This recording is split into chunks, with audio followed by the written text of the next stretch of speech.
San Francisco 49ers. Touchdown! San Francisco! Set-Town Sports. The Carmichael Dave Show. He's on the microphone when he's not on the microphone. He's playing a song, and when he's not playing a song, he's on the microphone. And then Boom, with Jason Ross. No, he didn't. Yes, he.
We have to use I have to move my computer monitors because we're using a side camera to view us. Aye.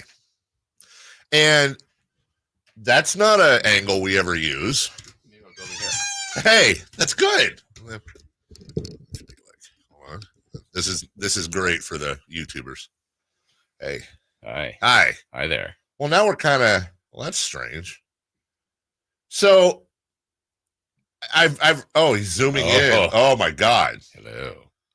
Now hold on, Chris. Wait a second though, because if I come back here, let's see. Am I now out of the frame? Let me. I'm on the delay here. So 5, 4, 3. Oh, that's fine. That's fine. Yeah, that's fine. But and then I go, well, hold on. What's going on? And we use a program called StreamYard, and Chris says, well, we have to use the side camera because when we use two cameras, it lags the show, which normally that happens anyways. So then I go, well, my first thought, and I'm proud of myself for not asking this, because I'm like, well, why wasn't this happening yesterday? Well, or last week, because we only used one camera, so there's that, right? It was happening last week, but not to us because Jason wasn't here, right? So we only had the one camera. So did I screw it up? You didn't screw it up, but you want to go home? Yeah, you're present. Yeah, like one of us goes in the other room, just use our laptop. So how long has this been going on though for other shows? Thursday. Oh, so it's only been going on a couple days. So it just randomly happened. It just started happening? Yeah. Okay. And then I'm talking to the APD now. Yeah, you are. Got a direct line to the APD.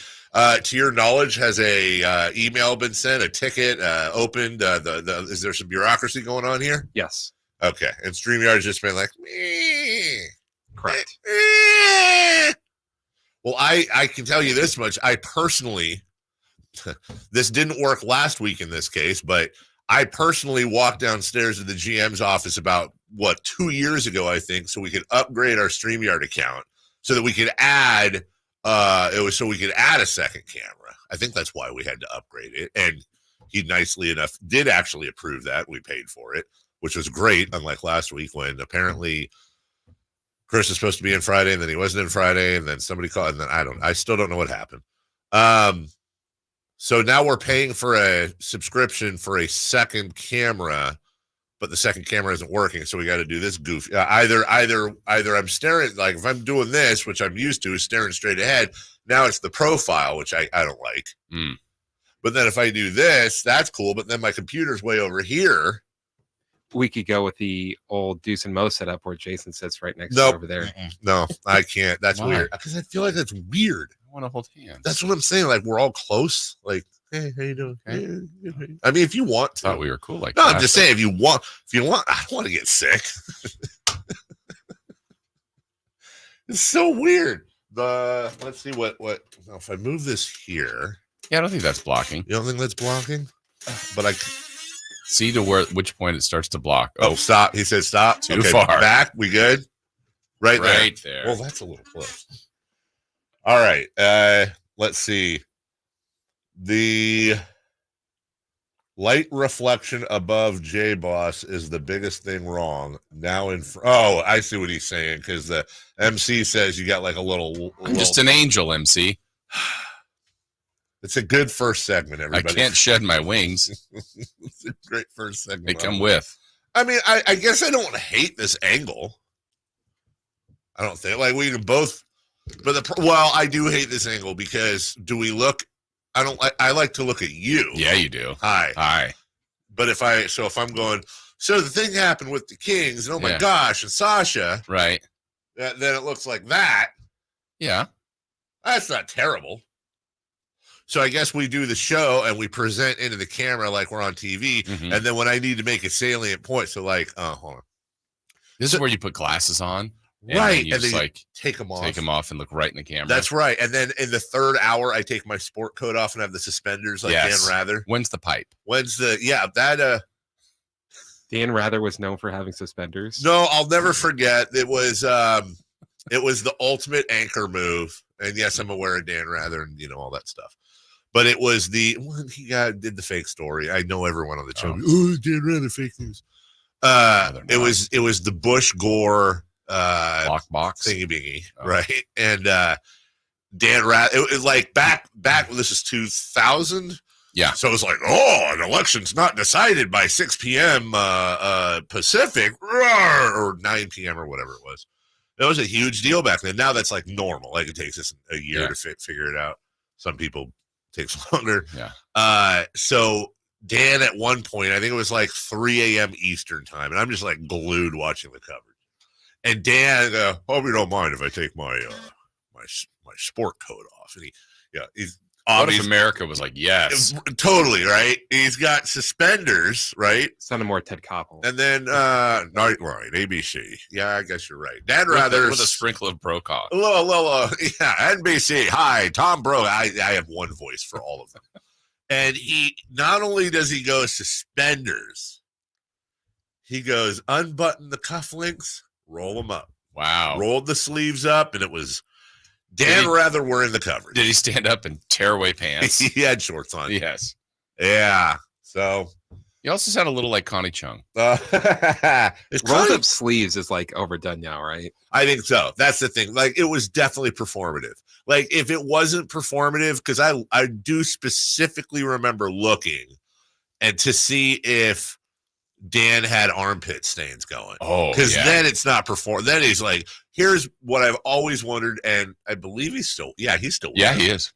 I'd love to ask him because here's what I ever said. You would ask him if he had pit stains. Nope, I would ask. This is the question I would ask Dan Rather because I've always wondered this because I'm an idiot. And this is the stuff I fixate on. My guess is they went to break, and he had which would be very common for anchors at that level. He had a spare white shirt that they brought to him. His previous shirt probably did have sweat. And I'll bet you he switched shirts during the break and then came back with the sport coat on, knowing he could take it off and he'd be, because you got to think, if you're there all day in a sport coat, doing your thing, all right, Dan Rather, you're going to be all wrinkled and sweaty. Tricks of the newsman. Yeah. I don't know what we think. What do we think, YouTubes? We gonna be okay with this? Well, Dave, we're gonna lose your expressions. Yeah, I guess so. Yeah, but I could be talking to you and then be like, Sasha Vezenkov. What? This dramatic squirrel. Yes, the dramatic. Yeah, dun dun dun. I'd like to fill the remaining. Bobby Hurley is expected to make his announcement today. Really? What announcement is that? Yeah, what I was expecting you to make your reaction. Too late now. Well, no, because you caught me. Because I'm Yes. like, what is Bobby announcing? That he's coming back next Bobby year? Hurley. Oh my God. Dan Hurley. Okay. I thought That would have been. with you, I'm like, what bit is he doing right here? Because Bobby's a rough one to do bits with. Yeah. We always want to be very careful with our guy What if Bobby. he went to UConn. Would that be weird? That'd be kind of because he's what, Arizona State? Yeah. Right now? What if they announced the Lakers are getting Bobby Hurley as He just took his brother's job. We're going to talk about that later. Lay bets as to what old Dan is going to do. Good that after the interview, but before his decision, he had time to do a phone interview with Woj. But not Shams. But not Shams. No, not Shams. Shams had a rough week. His phone isn't working. Oosh. Since we spent the first 10 minutes on camera angles, I'd like to take a moment and talk to you about a doggy's digestive system, because what better way than to start a Monday? Was it similar to your enchiladas? Dude, it That made me laugh. yeah, and by the way, that was a bit. Like, I actually had some people like, you seem to really be having some problems. I'm like, no, it was. I laughed. I did an LOL. Yeah, like an actual LOL. I did. Honestly, because the more you watched, if you haven't seen it, I posted the whole point of the video is, it was one of those things on Facebook, I think. Somebody dropped a like a little sphere, like if you make the OK sign, like about that big. Watch it. It was like a solid metal or iron ball that had, like, think of like a giant ball bearing, right? That had been heated to 1,000 degrees Fahrenheit. It was orange, right? And the video shows somebody taking like little tongs and they drop it in like basically what looks like a highball glass, martini glass. No, it was a glass of chocolate milk, and you drop the ball in there, and then the milk just bloop, bloop, bloop, bloop, bloop, bloop, bloop, bloop, and as it gets hotter and hotter and hotter and starts making all kinds of fun noises, and you see all this chocolate milk. And I go, I'm thinking like, what's a random food? My go-to is always enchiladas. I go, wow, that's why I shouldn't have enchilada night. And then I actually had some people that are like, after that story with you and Sir Patrick Stewart, and then the enchilada, like, maybe you have an issue? I'm like, no, this didn't happen. I'm just saying. Clever though. There was an excuse to do a diarrhea joke on Twitter, basically. And I laughed. And you laughed. Yeah. Our puppy, Gracie. I'm not saying I've thought about like drowning her. I haven't. Hey, I haven't thought about it a lot. She is great. We love her. She's the newest addition to the family. And oh my God, this dog is such a pain in the taint. She is the worst. Like, she's just a puppy. She's a terrible too. She's a puppy, and she puppies around, and she sniffs everything, and she has to bite everything and eat everything and jump on everything. We're trying to train her down here. Well, the problem is anytime she goes outside, I told you her latest thing is she's digging up old nacho turds and just, oh boy, is that a delicacy. And we're trying, it looks like she's rolling around like Winston Churchill with a cigar. And we're trying, and she knows that we no, Gracie, come here. And she just takes off and immediately just starts horking the thing down before we can get to her, right? So anytime we let her outside, if she's unsupervised for a second, we have some work being done in the back. She's going and eating. I caught her eating what looked to be a tiny piece of driftwood the other day. I don't know how there's driftwood in my backyard. She got into something, and she's basically become a poo-copter. Just my wife. Range? All range, dude. My wife yesterday in the middle of the day, we were having friends over last night. We're cleaning up the house. She goes out to the garage to put away some groceries. We have a little fridge out there. We don't even know how Gracie got in the garage, but as my wife gets to the fridge, she's in bare feet. She just steps right in a pile of juice. That's not driftwood. And yeah, exactly. And then last night, she was so pissed at the dog, she slept downstairs and said, you take her upstairs. So I said, okay, no problem. I took her upstairs. Now, please understand, I'll wrap this up in a second. I'm landing the plane here. I don't know how else to put this, but this is a common thing with Frenchies, but with Gracie, she's like a professional fartiste. She's constantly farting, dude, and they're disgusting. They're everything you think that it would smell like, and then weirdly, like, add in a sweet smell. Does it make sense? Like, it's a disgusting dog poop smell with a touch of sweetness that actually makes it worse, Oh, right? from nacho. It's like if somebody took a giant dump in a Cinnabon without the cinnamon part, just maybe the bread. And I woke up last night at like 2:30 out of a dead sleep, was like, God, are you kidding me? And I look over, and the thing with dogs, or at least these ones, they both sleep facing away. I read about it. It's like a pack thing where like they're looking out for, they trust you. So they're looking out for predators. This is why a dog always faces you when it poops. If you ever notice it, I read about this. When a dog is pooping in the yard, it faces you because it considers you a part of the pack and looks to your facial reaction in case predators are coming from behind the dog while they're in a prone position, right?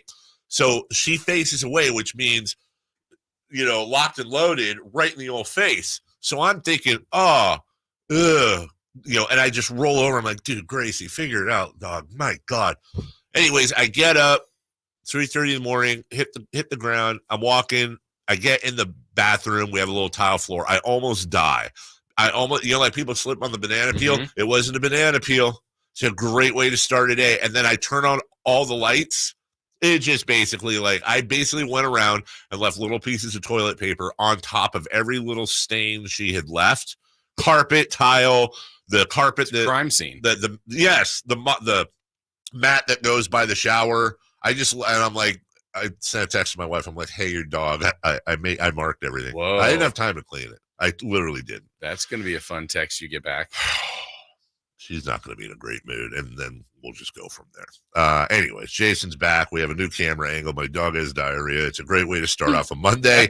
Happy Monday. We got Boston taking the lead. Sasha Vezenkov doing something I don't know what. And Bobby Hurley is not making any decisions today other than where he's going to visit his brother Dan for Christmas. Will it be in Connecticut? Will it be in Los Angeles? Leading off on a Monday is next. The only place you'll find Harrison Barnes is Sacktown Sports. He's got the bucket at the buzzer. Harrison Barnes. Hey, Sacramento, it's Harrison Barnes, and you're listening to the home of the Sacramento Kings, Sacktown Sports. Your local sports leader. This is the story of the one. As head of maintenance at a concert hall, he knows the show must always go on. That's why he works behind the scenes, ensuring every light is working, the HVAC is humming, and his facility shines. With Granger's supplies and solutions for every challenge he faces, plus 24/7 customer support, his venue never misses a beat. Call quickgranger.com or just stop by. Granger, for the ones who get it done. As a roofer, spring means the start of my busy season, which means I've got to get organized. With help from Beacon, I can save time with Beacon Pro Plus and 24/7 access to live pricing, delivery tracking, order history, and more. Plus, this spring, I can earn $1,000 and the chance to win a $25,000 backyard renovation just by buying my Certainty shingles online with Beacon. No purchase necessary. Now that's what I call a spring cleanup. Visit BECN.com for official rules and to start earning entries. Let's do it. Leading off, the 3 top stories in the morning. Huge news. This is very important. Here's cut number 1. Tatum to the rim. Shot blocked. Derek Jones with the rejection. Here's Irving. Washington drive. Blocked by White. Oh, what a block from Derek White. I'm not laughing. What was the movie with Craig Robinson? He's a cashier at a coffee place. Line gets me every time, and he's talking to Seth Rogen, and then this dude finally comes up. He's waiting in line. Seth's at the front of the line. Their friends, they're talking, and he goes, yes, I'll take a coffee, black. And Craig Robinson goes, that'll be $3.35, white. What was that movie? I did not see that movie. Chris doesn't know it? Okay, I think That's I know a stunner. it. Hey, what was the movie where Seth Rogen? Oh wait, I did see it. They make a porno. They make a porno, an adult film. But it's two Isn't names. it like make Ross a porn. and Rachel make a porno or something like Yeah, that? Yeah. Correct. Yes. Once, that was an interesting movie. That was a really uncomfortable movie. Yeah, I didn't. It's like it had I can't remember if it was good. I think I laughed a couple times. I think my review was there were many laughable parts, but did not make up for the overall weirdness of the movie. Yeah. Anyways, Derek White with the block. And as I crane my neck here to talk and look at what I need to look at. Hey, Jason, the Celtics are up 2-0. Dallas, this is more of a game. Dallas game a game. Mm-hmm. You know, oh. No, they did. Oh, okay. Yeah. I thought there was with an asterisk. Oh. No asterisk? It's just a no asterisk. We'll take it away. Okay. Yeah, all take right. it off. Sorry. It was, I mean, it was a 7-point win for the Celtics. Dallas jumped out to a 2-0 lead, which I know some people lost a bet there. Probably like Dallas will never lead in the second. They built up a bit of a lead. Boston took that into the half, a little bit of a lead. Had a nice lead going into the fourth, and then, that's it. Doesn't matter. 2-0. Kristaps Porzingis a little banged up. Everybody says he's going to be just fine. We got our question answered. Would he continue to come off the bench? He did.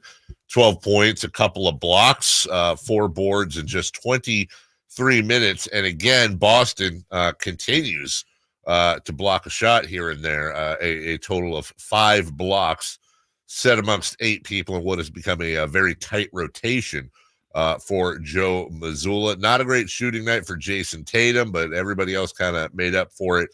Drew Holiday leads the team with 26 points, 11 boards, and 21 for Jaylen Brown. Luka had a fantastic night, 32, 11, and 11. But what stuck out to me, Jason, number 1, Kyrie Irving, 7 of 18. He continues to struggle through 2 games. Number 2, I think Luka had either, I can't remember. He either had 20 going into the second or 20 right after the second started. I can tell you exactly what I remember this because I go, he had 20 of the first 35 points. Oish. So, I mean, look, he still had a fantastic game. But Yeah. if you told me he had 20 of the first 35, and at the time, I think they were up about 7, like 35-28. I mean, and then he had 12 the rest of the way. That's the problem. Yeah. And, well, and I'm going to stick with that number that Luka and Kyrie have to have 70. Yeah, I think you're right. They didn't get 100 again. I said the other day, look, they didn't have a 25-point quarter. I think they had a 25-point quarter, but 1. So they've had 1 out of 8, not even a 30-point quarter. Boston was very beatable yesterday. I agree. I just think, look, we already thought it was going to be hard for Dallas. That's a game they had to get. 13 of 37 through 2 for Kyrie. That's 35%. Yeah. I ain't going to cut it. Yeah. He's going to have to figure it out. Exactly. Now, I'm not ready to look. All Boston did was defend their home court. True. It's 2-0 going into Dallas, and we've seen Dallas be fairly resilient these playoffs.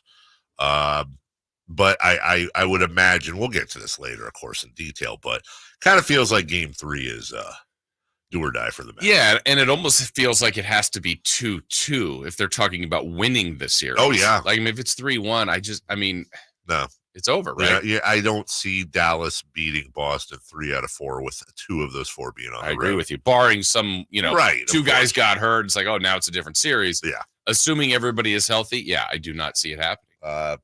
Jason Tatum, by the way, was 6 of 22. We mentioned that. Just 1 of 7 from beyond the arc. And but he was good, though, in the game. I mean, he didn't shoot the ball well, but he was good. He had a good game. What's interesting is we talk about Kyrie Irving shooting 35%.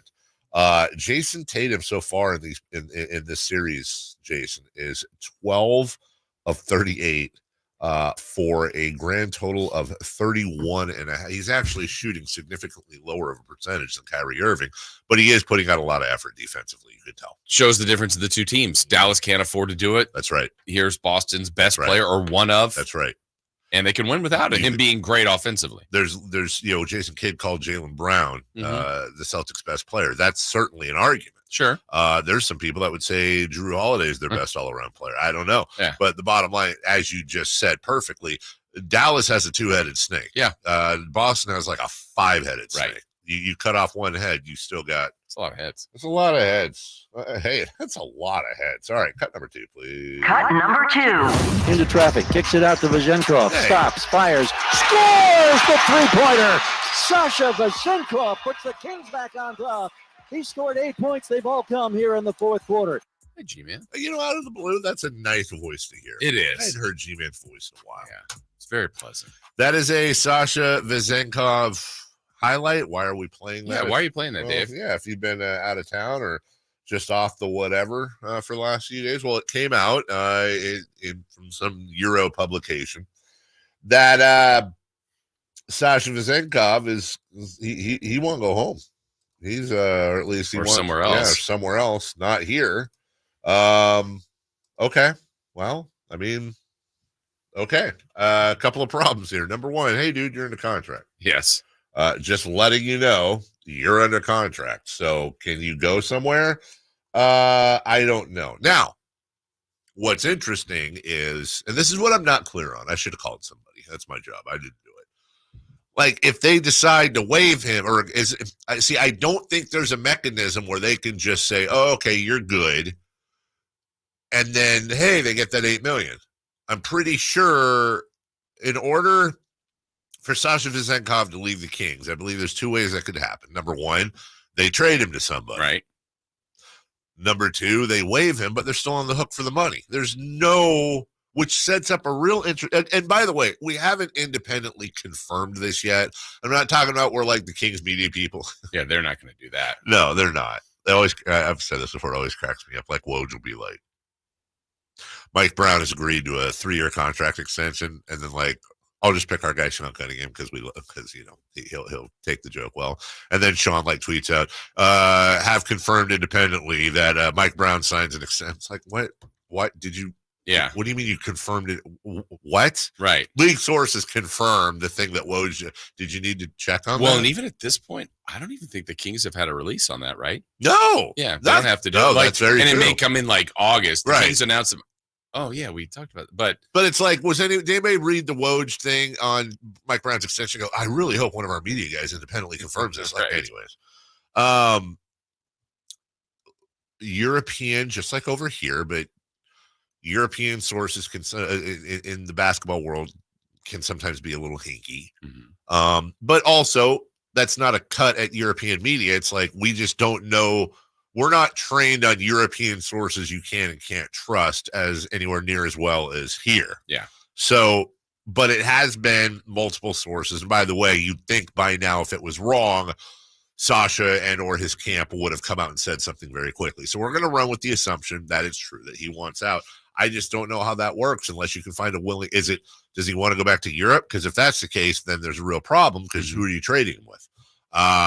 Is it one of those things where what I am not sure on, Jason, is there a mechanism where if the Kings made an agreement with, I don't know, Real Madrid to send Sasha Vezenkov there, do the Kings get like a signing fee like they do in soccer that would offset the remaining money on the salary cap that they, you know what I'm saying? But I think either way, it doesn't come off the cap.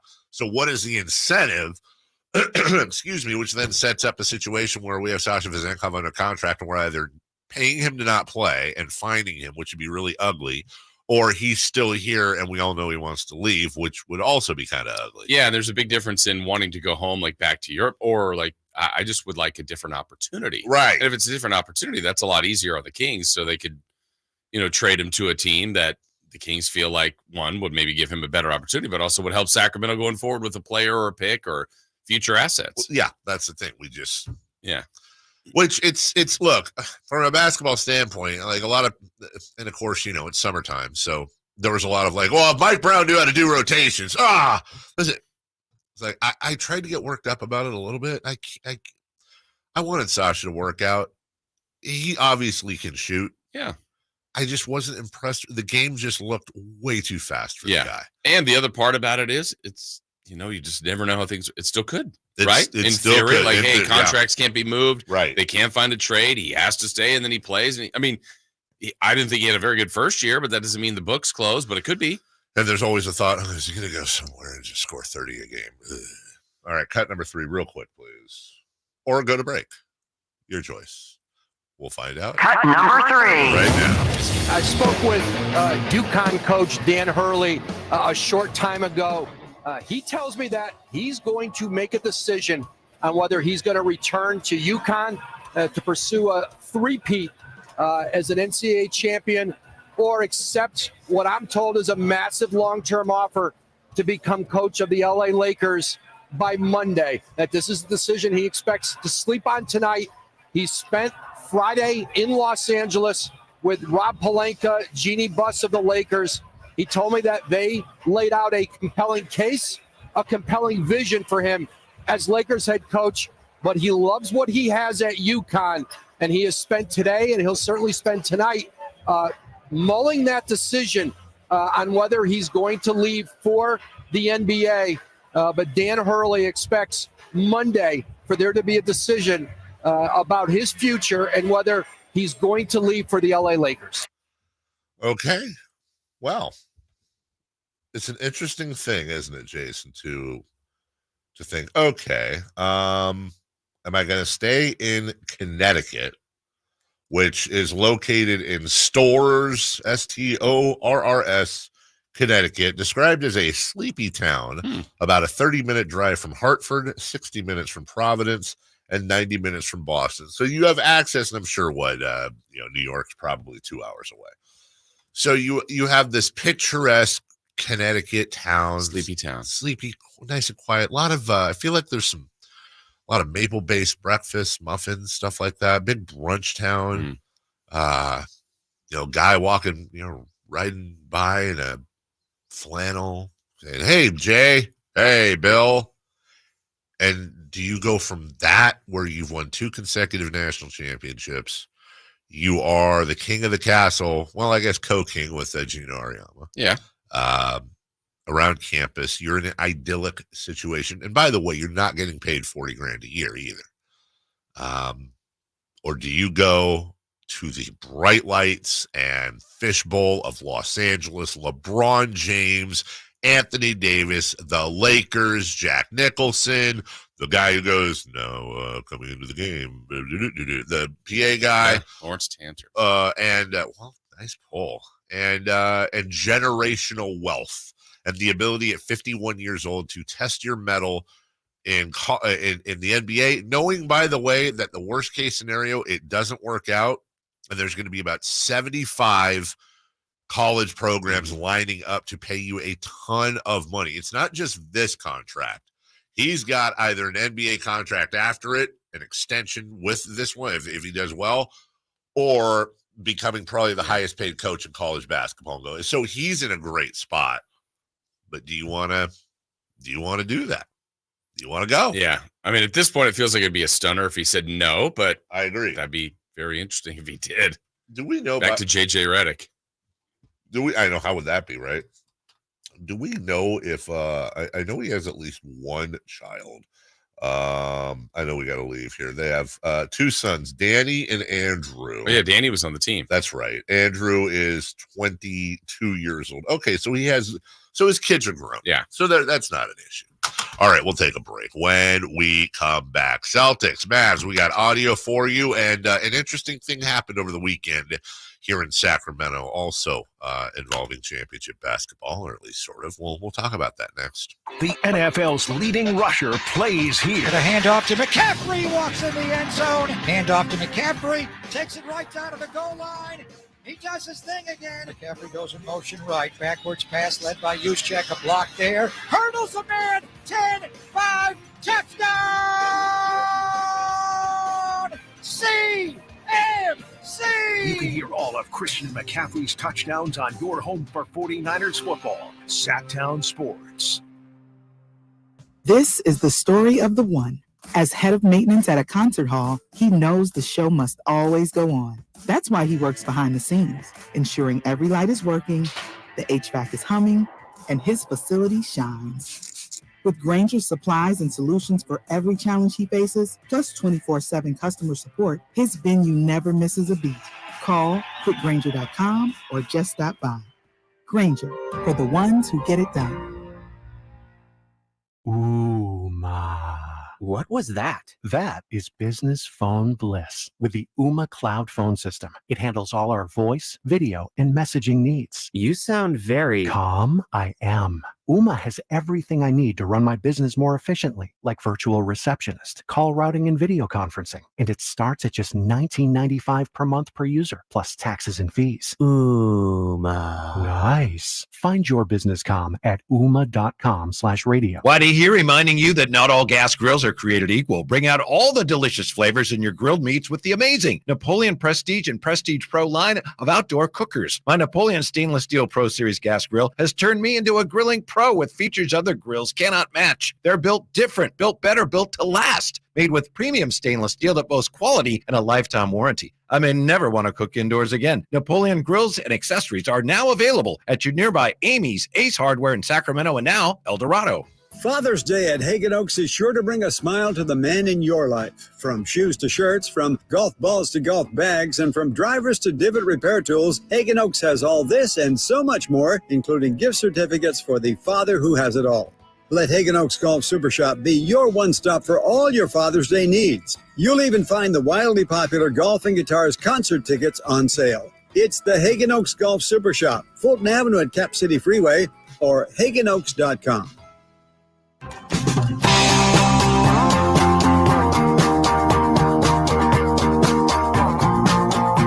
The Carmichael Dave Show with Jason Ross. Call or text at 916-339-1140. On Sacktown Sports. Tatum kicks it up top. Brown, nobody near him. Open three, puts it in. The lead is 13. Oh, pitcher backs in the fray at the buzzer. Doncic double team, stripped and stolen. He's upset, thought he was fouled. Here's Tatum, back to Brown for the slam. Tatum to the rim, shot blocked. Derek Jones with the rejection. Here's Irving, Washington drive, blocked by White. Oh, what a block from Derek White. Oh, what a block from Derek White. And the Boston Celtics have taken a 2-0 lead. The Celtics, when they have a 2-0 lead, going all the way back to 1959, they have done this now 9 times. 9 times. In the first 8, where the Boston Celtics have had a 2-0 lead, the Celtics have won 8 out of 8. Not only have they won 8 out of 8, none of those series even went to 7 games. And I mean, it ain't just, this one. I mean, we're talking all those Celtics, Lakers, classics. It ain't over till it's over, but. Hey, good news, Dallas. Boston's undefeated on the road in the playoffs. Yeah, that's great. Yeah, I just, doesn't this just kind of, honestly, I've seen nothing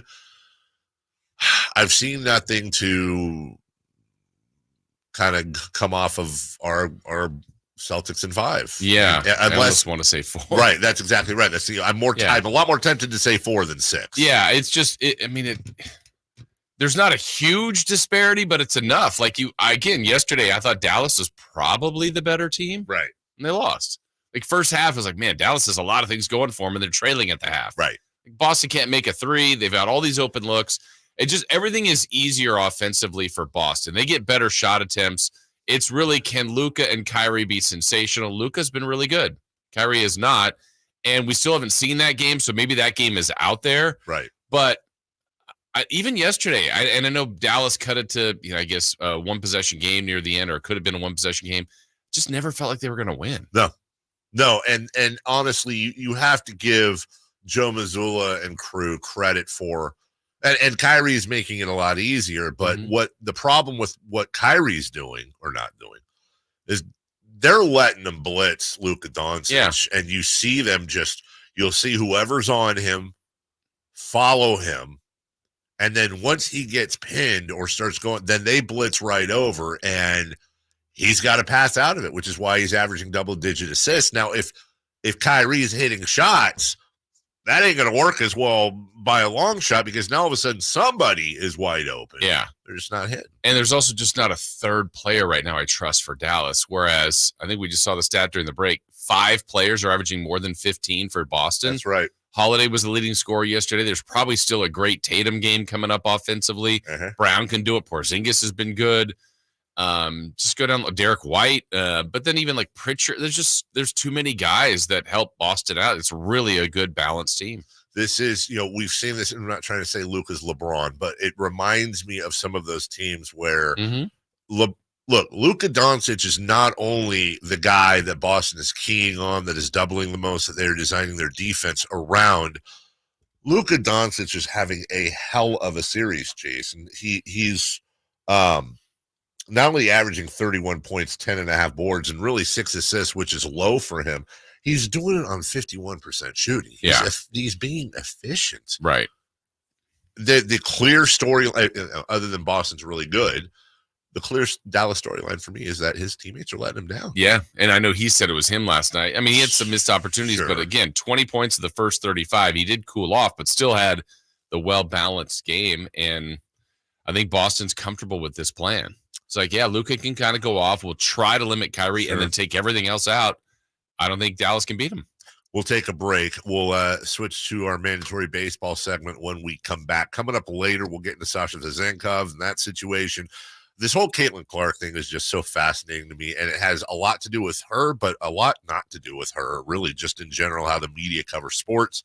When we come back, though, right before Safe or Out, you get off of work, you go work out, and you see what the hell is that going on in the gym at your gym? What happened? We have video, not that you care, but we'll let you know who these people walked into and their brush with fame. We'll do that next. Malik Monk plays here. Started left, goes right, steps back, launches the three. Nothing but net. Oh, that was just filthy. Oh, my, that was sweet. Sacktown Sports is your proud home of the Sacramento Kings. At the Good Feet store, we take pain very seriously. Whether in the foot, knee, hip, or back, Good Feet makes over 300 styles, flexibilities, and sizes of pain-relieving arch supports. With 26 bones, 30 joints, and over 100 muscles, tendons, and ligaments in each foot, a lot can go painfully wrong. So there's a trained arch support specialist at each Good Feet store to give you a precision fit. Come in for a free fitting and test walk. No appointment necessary. Good Feet arch supports are HSA, FSA eligible. The Good Feet store in Sacramento, Roseville, Vacaville. Online at goodfeet.com. A woman not only knows what she's going to wear, she knows what you're not going to wear. Rob Schneider. You're not wearing that. Coming to Hard Rock Live Sacramento on October 4th. You're not wearing that. I know I'm not. I just tried it on, to kind of warm up the idea of clothes, and then. Don't miss Rob Schneider. Tickets on sale now at Ticketmaster.com. I remember as if it were yesterday. I reached down to move a nightstand and was astonished at the weight of the piece. Hi, this is Frank LaRosa with a word about Naturewood Home Furnishings. At that moment, I instantly recognized the difference between Naturewood's quality furniture that will last a lifetime versus lesser quality furniture found elsewhere. Now, I suppose there's a huge difference in what you'd put in your first apartment and what you would live with in the comfort of your own home. Right now, Naturewood Home Furnishings Made in USA sale is a great time to fill your home with solid, superior quality furniture to reflect your own love for life. With brands like Sam Moore, Stanton, Stickley, Hilltop Hickory, Simply Amish, and many more, Naturewood Home Furnishings has tables, chairs, couches, and yes, nightstands, and more at their Made in USA sale. Find furniture that will be with you forever. Naturewood Home Furnishings, off Highway 50 at Hazel. Look for the water wheel. Hey sports fans, it's JaVale McGee here. Are you ready for the event of the summer? It's the Jug Life Charity Softball Game hosted at Sutter Health Park on Saturday, June 15th. Join me and all my celebrity friends for the #1 event of the summer as our incredible community comes together for a cause that counts. The Jug Life Charity Softball Game isn't just about softball. It's about giving back. All proceeds go to the water education programs and providing clean water to communities in need. Thanks to your support, our team with Jug Life is making a real difference, bringing hope and health to those who need it the most. Bring your family and friends for a day you won't forget. Cheer on your favorite stars as they hit it out the park for a great cause. Come celebrate Father's Day weekend at the Jug Life Charity Softball Game that's happening on Saturday, June 15th. Don't miss out. Get your tickets now at juglifewater.com. That's juglifewater.com. Join us, have fun, and make a difference. Jug Life. Drink water, give water, save water. Father's Day at Hagen Oaks is sure to bring a smile to the man in your life. From shoes to shirts, from golf balls to golf bags, and from drivers to divot repair tools, Hagen Oaks has all this and so much more, including gift certificates for the father who has it all. Let Hagen Oaks Golf Super Shop be your one-stop for all your Father's Day needs. You'll even find the wildly popular Golf and Guitars concert tickets on sale. It's the Hagen Oaks Golf Super Shop, Fulton Avenue at Cap City Freeway, or HagenOaks.com. Power Business Technology is proud to be 100% independent, locally owned, and managed Toshiba copier dealer. Local ownership cuts out the red tape, allowing ourselves to never be too busy to personally answer the call when our clients need us. Recognized for excellence in service execution, training, and customer service, we're proud to be named a 2022 Toshiba ProMasters Elite Dealer. Contact us today for all of your business printing needs at 844-POWER-BZ. That's 844-769-3729, or visit us at PowerCopier.com. Safe or out? It's time to go around baseball. 3 pitches, 3 swings. It's safe or out on the Carmichael Dave Show with Jason Ross.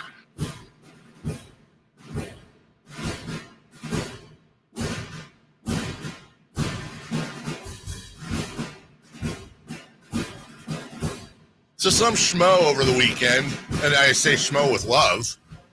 You know, schmoes like us. Schmo. Yeah, Joe Schmo. Joe Schmo. Is just walking into Lifetime Fitness in Folsom, wants to shoot some hoops. Maybe his buddies. Can I play with you guys? Could I play?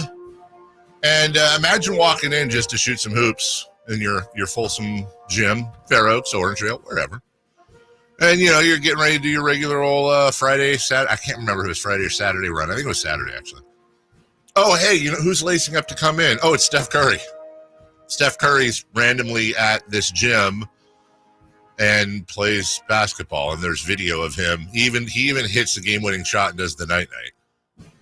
Right? You did the night-night at Lifetime Fit. It's actually kind of funny. It's actually kind of funny because he's with, like, schmoes, and he hits the night-night. But what a... He missed the first shot. He did. He that's why I'm bricked not, it. Choker. Not that impressed. You know, one of my favorite things that I see on Twitter, which is if anybody's on social media, I highly suggest you do this. Go to Basketball Reference where you can line up stats and compare players. Just if you don't know what I'm talking about, Google NBA player comparison. It's the first thing. Put in the stats for last year for Steph Curry and the stats for last year for De'Aaron Fox, and then screenshot them and tweet him with something to the effect of, obviously, De'Aaron Fox is a better player because De'Aaron Fox is like washed. He's right. Like De'Aaron's better in almost every category than Steph, barely, but in almost every category as Steph last year. Then boy, Warrior fans get triggered. Maybe it's the shoes. Also, if I get that there's a long tradition of doing, you know, off-season runs for teams that are for players that aren't, you know, whatever. But usually you see those, like there's the one down south, the the Drew League. Oh, yeah. Former King Larry Drew. There's Rucker. You didn't know that's what it's named after? It's after Larry Drew Carey. But it's like, I remember Uriah Faber telling me once that people would come into his gym and want to like, hey, can I roll with you? Can I spar with you? And he never sparred or rolled jiu-jitsu with amateurs. Only they had pro sections. Right. Because that's how you get injured. And professionals understand when to and when not to step on the gas in these runs because they are professionals. It's always interesting to me if I'm Golden State. I'm like, I get if you're doing an off-season run with like Ron Artest and James Harden and, you know, whatever. Yeah. You're doing it with like Jason Ross and Carmichael Dave. No.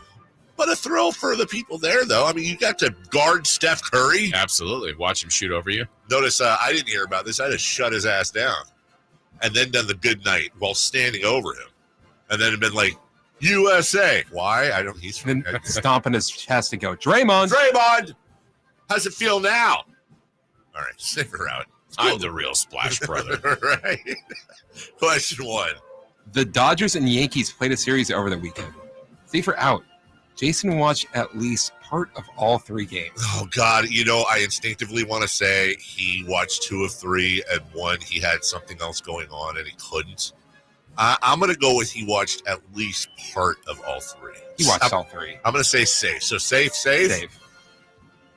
The answer is safe. Yeah, baby! Watched all 3. The first one was a little difficult because it was on Apple TV, but there was also being shown on the baseball network for a little bit. So you can watch Yankees games, but you can't watch... I didn't watch it on Apple TV. Oh. Yeah, it was on the baseball network. That's what made it difficult. I watched probably Saturday's game, 7 innings and all 9 yesterday. Yeah. Yeah. Watched a lot of Aaron Judge. Has that ball landed from Judge yet? Not yesterday's, no. You know what I love? I did have the game on yesterday, yesterday's game. And I just literally said I did have the game on yesterday, yesterday's game. Great job, Dave. Good follow-up. And it cracks me up the win percentage they have on the top of the graphic. I saw that yesterday. It's like the fourth inning. I think the Dodgers had a 2-run lead, I think? Yeah, they were 4-2. So the Dodgers have a 79% chance of winning 30 innings later. It's like the Yankees have a 79%. Yeah. It's baseball. I know. Shut up.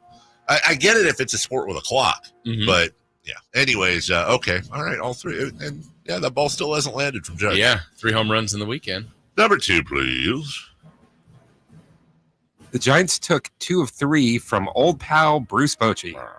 Safe or out? Dave watched at least part of one of the games. I'm going to go with out. I'm going to say safe. He did say that he watched part of the Yankees. I watched. I had it on. The I had the finals was on, and I had the but it was a golf weekend. There was dog poo everywhere. Yeah, I don't think you did. I'm gonna go out. On a scale of 0 to 100, how confident are you in your answer? I'm gonna go with about 52. 52. Chris, how confident are you? 73. 73. It's the one that's the most confident. That's wrong. That's out. Yeah, I didn't watch a second of it. I don't care. The Giants just do nothing for me. Wow. It's just the pull of Boch. Yeah, no, it's the feel of Boch, and it's like the fabric of our lives. Yes. The thing is, it's like it's cool they took 2 or 3 down there, but also like going up. It's I root for Bruce Bochy. What did I see the tweet the other day? It was pretty good. It was like, if you'd have told me when I was a kid that Jose Canseco, Eric Davis, Barry Bonds, Mark McGwire, I think it was one other guy. If you'd have told me none of those guys were in the Hall of Fame, but that stupid backup catcher for the Padres, they always got his card in every pack, was, yeah. But it's not like I watched the game. I'm like, oh, cool, Boch is in the other. Oh, look at how he manages. Yeah, I missed that.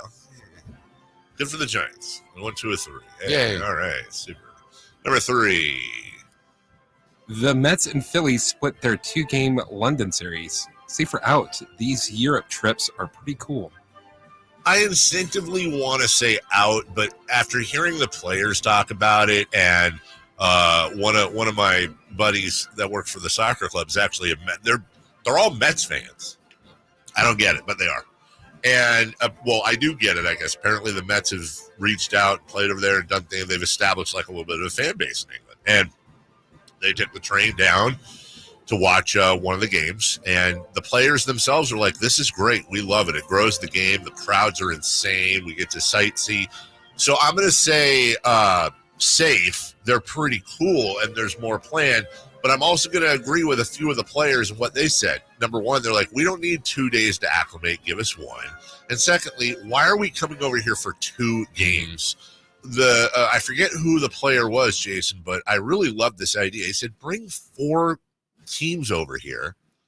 Let's be here for like a week. Right. Let's start on a Monday and let's have a little mini tournament and crown the Euro Cup winners or whatever. Just nothing like in the end, nothing the great. In-season tournament. Nothing like just for fun.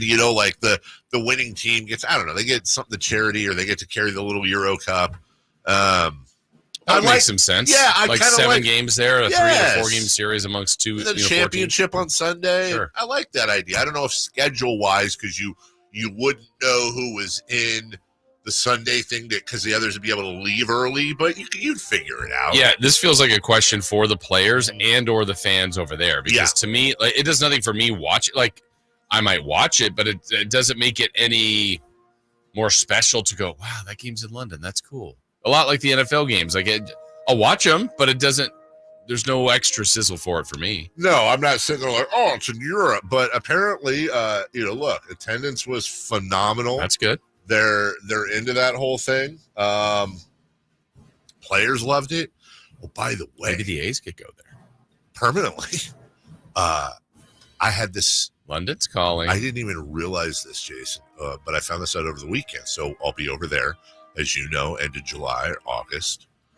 And I know we had talked about this last week, but for some reason I didn't put it together. So one of the days we're going to be in London to end the trip, and we're actually we're going to take it's a 2-hour train ride from London to Paris, So we booked train tickets to basically we leave at like 5 a.m., get there at 7, spend all day, come back, just a day in Paris, right? Completely didn't put it together that the Olympics are in Paris. Oh, wow. Completely didn't put it together. So on one hand, I'm like, how hard is it? Like, I got to be able to get everybody into like ping pong. It doesn't even matter what it is. Event. Ping pong, the velodrome, the cycling. Like, I want to go to something like that, right? But then I was also like, do I want to get into all that? Like Europe, Olympics. Why not? A lot of people. Oh, a lot of people. A lot of people. Too many people. Way too many people. It should be half less. Way too many people. And also, I just feel like, I don't want to say out loud why I'm pausing on it, because I'm a big jinxie guy, but I don't know if that's where I'd want to be in the world, you know, with my children. Yeah. But I also want to go to the Olympics. Incredible. Yes. The thing I've ever seen was the Olympics. Huh? Going to the Olympics is still the best sporting event I've ever Really? been to. Did you go in LA? Yeah, in 84. 84? So when it's there, and I want to go again in, 28? Yeah. And I think you've told me before as we go to break here. What was the event you went to? We went to a ton. Oh, okay. It was really, very, very fortunate. But swimming, track, basketball, boxing, baseball. Back when they weren't trying to drain every cent out of you. Exactly. Right. Swimming had to be great. Swimming, diving. Oh, diving had to be amazing. Yeah, boxing. I think that's soccer, baseball. Yeah, I think that's all of them. That's actually a good question. Closing ceremonies. We're going to have to, you were at the closing? Closing Oh, wow, incredible. really? Yeah, oh, one of the my greatest goodness. things I've ever seen. And in LA at the time was like, oh, my God. Yeah. Wow, we're going to have to put that on the evergreen list for this summer is like, if you're going to like rank like what Olympic events would be the coolest to go see. We'll take a break. When we come back, Sasha Vezenkov, he wants out of here. Well, maybe we won't let him. We'll try to figure out why and what's going on. We'll do that next. You never know what you might hear when listening to a Sacramento Kings game. Out of Keegan, going for another triple. Man, is he feeling it. Keegan, can he do it? Yes, there's number 11, Keegan Murray. Keegan steps back. He just knocked down his 12th three-pointer, a Kings franchise record. He's got 45 points. Never miss a moment of Sacramento Kings basketball with Sacktown Sports and the Sacktown Sports app. I didn't ask to be thrown in the streets with nowhere to go. I didn't think I'd survive. But I did ask for help, and Covenant House was there for me. 1 in 10 young adults will experience a form of homelessness this year. For these kids who didn't ask to be put in this unthinkable situation, Covenant House is there. Covenant House helped me break the cycle of homelessness in my family. They gave me the love that I needed. Over 2,000 young people will sleep safely in a Covenant House bed tonight. When youth who are experiencing homelessness have a hot meal, a safe place to sleep, medical care, and love, they can overcome heartbreaking challenges and have a brighter future. They just really genuinely just wanted to help me succeed, and I'm succeeding. I'm a speaker, I'm an author. Covenant House really helped me and really helped mold me into the woman I am today. If you or someone you love is asking for help, go to safeplacetosleep.org today. Pro Paint Days are back at Lowe's. Save $40 on select 5-gallon HGTV Home by Sherwin-Williams paint, like Weather Shield, Showcase, or ceiling paint. Plus, save $10 on drywall PVA primer and get free same-day delivery to the job site when you order by 2 p.m. Lowe's knows paint. Lowe's knows pros. Offers valid through 6/14. Delivery by 8 p.m. Subject to driver availability. Additional terms apply. See Lowe's.com/same-day delivery for details. Remarkable change begins with daring to be different. Baby, I'm on a mission with Boost Mobile, putting the latest phones in the hands of more people. Introducing the Signature Coach Prime Razor, only from Boost Mobile. Rush to your nearest Boost Mobile retailer and get your Signature Coach Prime Razor on us. Get after it. When you switch in with ID verification, select plans only. Offer valid 4/19/24 through 5/23/24. While supplies last. Taxes extra. New customers only. Must remain active and in good standing on the $60 a month plan for 6 months to receive all credits. Offer subject to change. Hi, I'm Henry Winkler. My eyes are very important to me. My eyes connect me with everything I love. I loved my late father-in-law dearly. He always lit up a room, but his vision dimmed with age. He had age-related macular degeneration, or AMD. And since partnering with Apellis, I've learned there's an advanced form of dry AMD called geographic atrophy, or GA. His struggle with vision loss made me want to help others know about GA's warning signs. For some, colors appear dull or washed out. For others, hazy or blurred vision make it hard to see details, like fine print on price tags. Many have trouble seeing in the dark, making driving at night difficult. GA gets worse over time and cannot be reversed. If you think you have GA, don't wait. Treatments are available. Ask a retina specialist about FDA-approved treatments for GA and go to GAWon'tWait.com. It's the ride everybody wants to be driving, and Elk Grove Kia has them in stock right now. I'm talking about the 2024 Kia Telluride.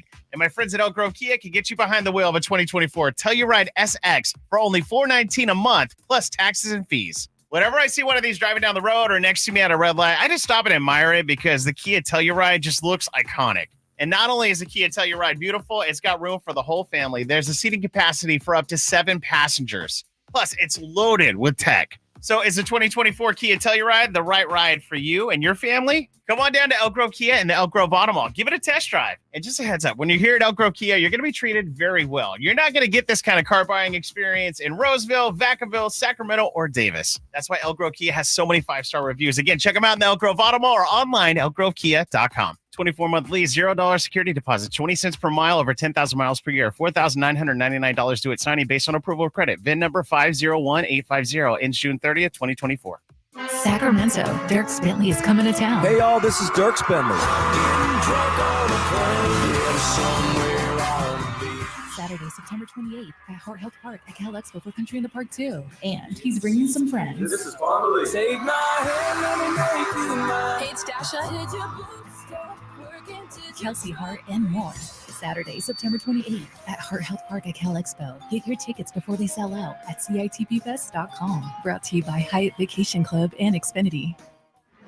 From the Power Business Technology Toshiba Studios, KHTK-AM Sacramento, KYMX HD2 Sacramento, the only station in Sacramento giving you local sports coverage from 6 a.m. to 6 p.m. Monday through Friday. Sacktown Sports. The Carmichael Dave Show. He's on the microphone when he's not on the microphone. He's playing a song, and when he's not playing a song, he's on the microphone. And then with Jason Ross. No, he didn't. Yes, he did. Call or text at 916-339-1140. It's the Carmichael Dave Show with Jason Ross on Sacktown Sports.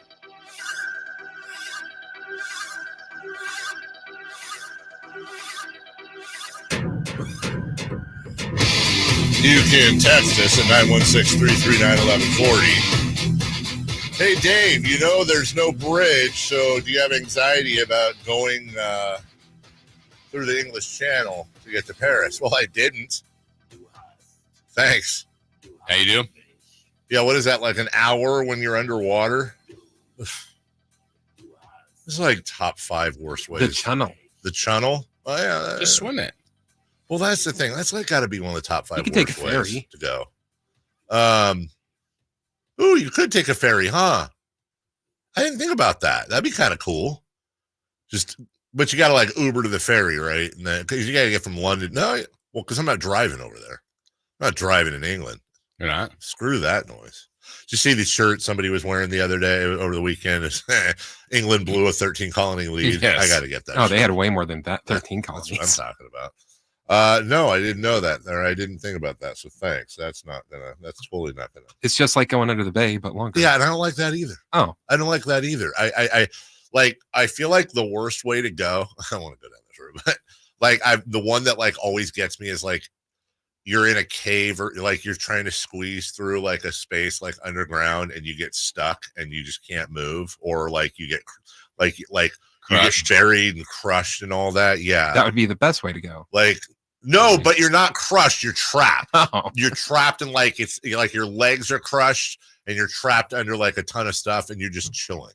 You're just chilling, like having what was the movie where they nailed the coffin shut and buried the Kill Bill. Kill Bill. I had nightmares about that, man. Like you're buried at 6 feet under, you're in a coffin, no one can hear you, and your phone ain't working. Probably don't let you have that.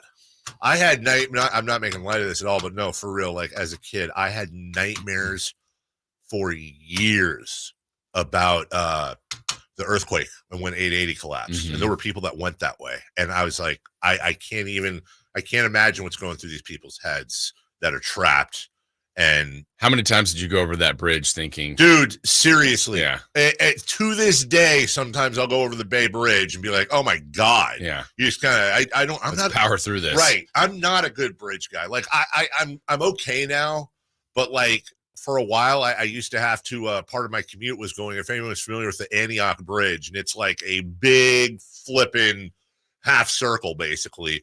And you just climb, it's like a roller coaster. You get to the top, and then you just kind of come down. I'm like, how's this thing even staying up? I get it's like physics and building and architecture and all that, but it's just not natural. All cars should come with a parachute or like an eject. Yeah. Like your sunroof opens, and then, parachute down. Nothing wrong would come from that. Yeah. Nothing at all. Well, right into it. You land in a cave and then you're trapped in there. You're like, darn it. Thanks, Jason. Sasha Vezenkov wants a parachute back to Europe. Hey, how you doing? According to many European reports, he wants to get out of Sacramento. According to Eurohoops sources. Chris, how do we feel about Eurohoops? You're the European here, kind of. Europe-y stuff. I don't know anything about Europe. You're a Man City guy. No, okay, fine. wow. I guess. Okay. According to Eurohoops, he has informed the team about his intention to leave. Yet to be decided if he will seek another opportunity somewhere else in the NBA or will return to Europe. Now he's in the middle, really in the first half of a 3-year, $20 million deal, which is guaranteed for 2 years. But I don't know if Eurohoops is just ignoring or doesn't understand how NBA contracts work. Like you can't just, like I say, it's not like a transfer fee. Like they've guaranteed his wage for next year. And to my knowledge, there's no mechanism in the CBA for them to just be like, mutually agree to part ways and the Kings not be on the hook. Maybe there is. Maybe if he says, I will forego this, $7 million or whatever and opt out, but I don't think that's the case because you think other players would do that, like mutually agree. Oh, we'll let you off the hook and this guy can go sign with the Lakers or something. Yeah, I don't know the exact stipulations, but I feel like sometimes you can get a league permission on some contracts. Okay. I think, like let's say a player has 4 years left and then they do an immediate retirement just for whatever reason. Right. And then you can get, I forget what that granted, not injured player, but there's usually like a stipulation the league will come up, hey, we're going to give you a portion of the cap or whatever. I don't know if that's going to be the case here, but I think on the Kings side of this, Dave, I would say they got to really dig down here with Sasha and with his group, his agent and so on. And like, okay, what are we looking at here? Like really what is going on? And my best guess is I'm sure he wasn't very thrilled with his playing time. Yeah, well, I think my best guess is the Kings weren't really thrilled with his playing time. Yeah. And so two things could be true here. Sure he wants to play more. Yeah. He did get hurt. That hurt part of his performance, but right. I would say his first season was very incomplete. I don't think Mike Brown loved playing him. That's just an observation. Right. But when he did play, I thought he had some moments, but I would say by and large, I thought he was a bit disappointing, especially based on the hype that a lot of us had on him. That's the thing. Obviously, he's a talented outside shooter. Mm-hmm. And, there were actually a couple games I remember where he pulled some boards, mm-hmm. and I think he had a couple of blocks and went where it's like, oh, is there something more to this guy? I mean, it really is an incomplete picture. I would like to see, it's sad because I really was kind of looking forward to seeing how he would, if at all, develop or grow in his second year being used to the NBA style. Yeah, I mean, if he was consistently given, what's a fair number for about the 7th, 8th, 9th, 18 minutes, 15, 18 minutes? Yeah. Okay, so let's say 15 minutes a game. I think he'd give him some production, but I would say, I don't think his contract's out of whack, but I think when No, you're I don't talking about a EuroLeague MVP, Right. I think, there was probably some debate when he first came, like, could he be a starter? He didn't look like a starter to me. Well, that's a whole different topic because when you talk about EuroLeague MVPs, the problem is over here, everybody thinks, well, let's see, Luka was a EuroLeague MVP. You got Jokic and Giannis and Joel Embiid and all that. You have all these Euro or foreign players that come over. They own the league. Well, let me give you just a list of your EuroLeague MVPs over the last few years. Your defending and reigning EuroLeague MVP is former Vegas Summer League star Mike James. Sasha Vezenkov the year before that. Nikola Mirotic before that. Vasily Miocic the year before that. Jan Vesely, and then Luka. Sergio Llull, Nando De Colo, Nemanja Bjelica. Hey. Sergio Rodriguez, Vasilis Spanoulis, Andrei Kirilenko, Dimitris Diamantidis, Milos Teodosic, Juan Carlos Navarro, Ramona Siskowskis, no relation to Nick, Theo Papaloukas, Anthony Parker won it 2 in a row, 04-05. Now, look, I'm not trying to be disrespectful at all. And obviously, Luka Doncic is on that list. But I think it's incredibly fair to say that for whatever reason, the vast majority of EuroLeague MVPs either couldn't play in the NBA or would have been rotational players at best. So I don't, it's not bad to be EuroLeague MVP, but when you're 28 years old or whatever he is and you're coming over here, I think there were some, understandably, that maybe put those expectations. Let's put it this way.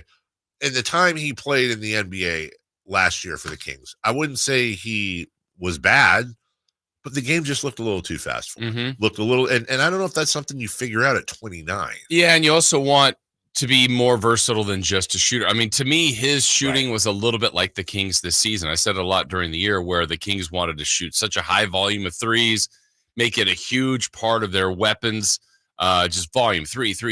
I didn't think it was a great shooting team. They were good. Right. And there's some nights they were better than others. Sure. But a little bit like Sasha, there'd be some nights like, ooh, okay. Yeah. He's having a decent night. And other nights like, yeah, he kind of needed to make the 2 shot attempts he had. Right. And he missed them both. So, again, I think multiple things are true here. I would say he underperformed. I don't think he got a ton of opportunities. Yep. But, can they make another run at it? Or is he truly that disgruntled where it's like, hey, look, the best way is to move off of him. And we talked about all these other type of people to trade. We really didn't put him in a lot of trades. No. Well, maybe he's a guy that I don't know how coveted he is, but his contract's pretty friendly. I think his contract's really friendly. And when you look at his jumper, when you look at his, how that shot looks, he's obviously a hell of a talent. And you hear the stories about how he broke all the practice records for shooting and all that. We'll talk a little bit more about this later. By the way, EuroLeague MVP, when we talk about Luka Doncic, it's also important to remember Luka was 17, 18 years old. He was started the year at 17, finished it at 18, and won the EuroLeague MVP. I think that's a little bit different than doing it at 27, 28. Yeah. We'll take a break. When we come back, 3 for Madness. Dan Hurley as the Lakers rotate. Wait, what? No, as the saga, as the Lakers turn. That's what I meant to say. Not rotate. That's weird. It's not as the world rotates. That's not the soap opera. Also, it's the 20th anniversary of something as well that has a little bit in common there. And then who are we blaming for the whole Sasha Vezenkov thing? We got to blame someone at sports radio. Let's do that. We'll do that next. Can Mike Brown build on last season's Coach of the Year award? Can the Kings exceed 48 wins? We will be better prepared to make the run that we expect to run come next playoff. Tune into every Kings game this season on Sacktown Sports and sacktownsports.com. I want to learn how to cook, but I keep ordering takeout. Accomplishing goals is hard, but when your goal is to learn a new language, Babbel makes it easy. In just 15 minutes a day, Babbel will help you start having conversations in as little as 3 weeks. Words and phrases you'll actually use. So when someone asks, "How's your French going?" you can say, Babbel facilite grandement l'apprentissage d'une nouvelle langue. Now try Babbel for free at Babbel.com. That's Babbel.com. Babbel.com. Want to keep your gas-powered engines running like new? Stable's proprietary formulas are proven by third-party testing to outperform the competition in keeping fuel fresh, preventing corrosion, and cleaning the entire fuel system. With Stable, you can have confidence you are doing the right thing for your engine's long-term health. Just pour into your gas can or fuel tank, then top off with fresh fuel. At every fill-up or when you store, start with Stable, available where fuel additives are sold. 3 questions, 3 answers. It's 3 for Madness on the Carmichael Dave Show with Jason Ross. Here's question 1.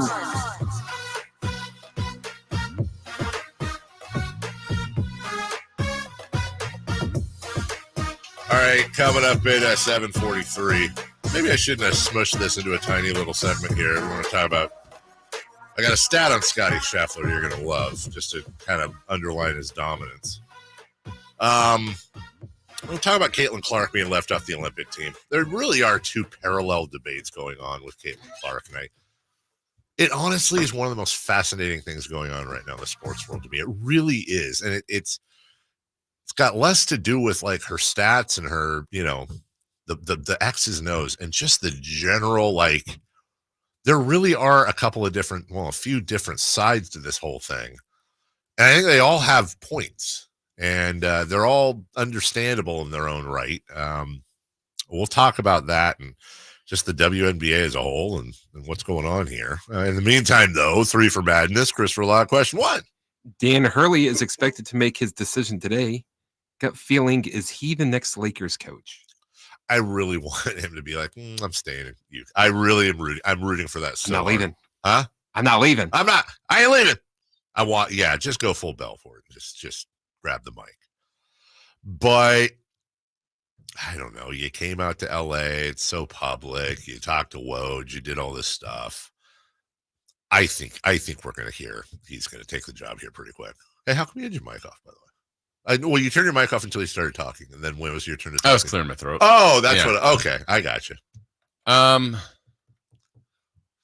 Yeah, I don't know what he's debating, because I think when you laid out earlier, if it's an epic fail, let's just say 1 year, whatever, they just like it's done. It just didn't work. Whatever that happens, it's happened before.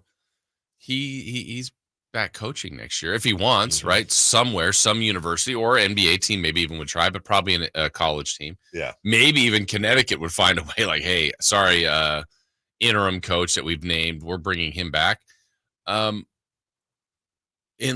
he didn't hear what he wanted to hear from the Lakers. I'm not talking about financial, because they said it was very impressive. Yeah, I think they're going to land there on the finances, but is it like, hey, is this organization more messed up? Like, did when you're talking to the higher ups, he's interviewing them too. Sure. So did he not hear something? If he hears everything he wants to hear, my gut feeling is he's a Lakers guy. I think it was part of that where, like, you're sitting here. I mean, who's he? Is he sitting across from Jeannie Buss, Kurt Rambis' wife, Magic Johnson, a Laker girl, the Pelinka. PA guy?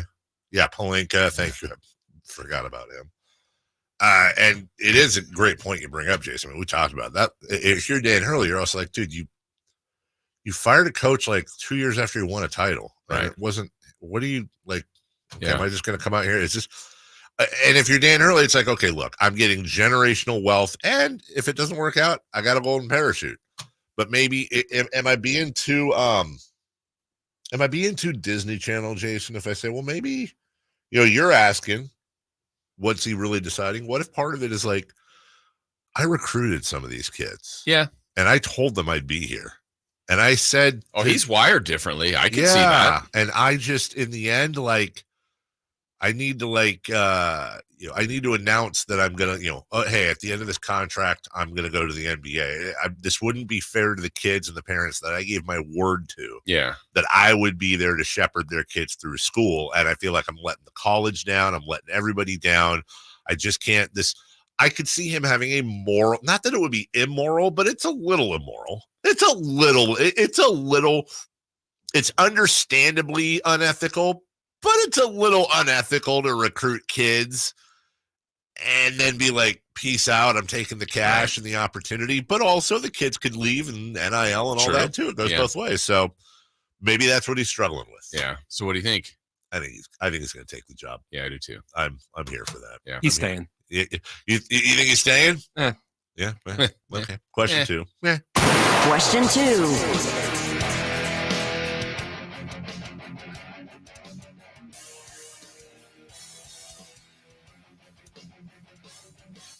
Well, I don't know, Jason. I don't either. Yeah, I think probably it would have been. Here's my opinion. I think it would have been a much better question as far as phrasing if Chris had turned his mic on at any point. Right? Like that to me. Was it not on? No, it's not on. I almost went with a bit where I was just going to start answering the question, not say anything, but then that would be fair to listeners. We just kind of let you go through it. Yeah, your mic wasn't on. Okay. Okay. So would you like to hear it again? I would. Sure. Yeah, why not? For the first time. It's also the 20th anniversary of the Lakers pursuing Coach K, who stayed at Duke. How would he have done in the NBA? Well, I know this, Jason. Mike Krzyzewski does not have a single NBA loss on his record. That's why he's not Coach L. That's not why he's not Coach L. He's Coach K. Mm-hmm. But K is next to L. That's a great point. Comes before it. I don't know. I know this is such a stupid answer, but like I've thought a lot about it. How would he have done it? Like he obviously would have respect to the players. In fact, there's a good chance if you were on the roster, he would have coached at Duke. He had great success with the Olympic team. That's pros. But also with the Olympic team and with college, it's like it's an honor to be there. And like you're Coach K and it's his way or the highway. That just doesn't go. Would he, it's like you look at, we talked about it last week, like Rick Pitino is say what you want about Rick Pitino, he's a hell of a college coach. John Calipari is a hell of a college coach. Billy Donovan, who, by the way, Billy Donovan's above 500 as an NBA coach, but Billy Donovan's a multiple title winning, I think Mike Krzyzewski, based on history, would have been an above average, yet way below his average NBA coach. And I think at some point, I think we would have had one, maybe two contracts and been like, yeah, I'm good.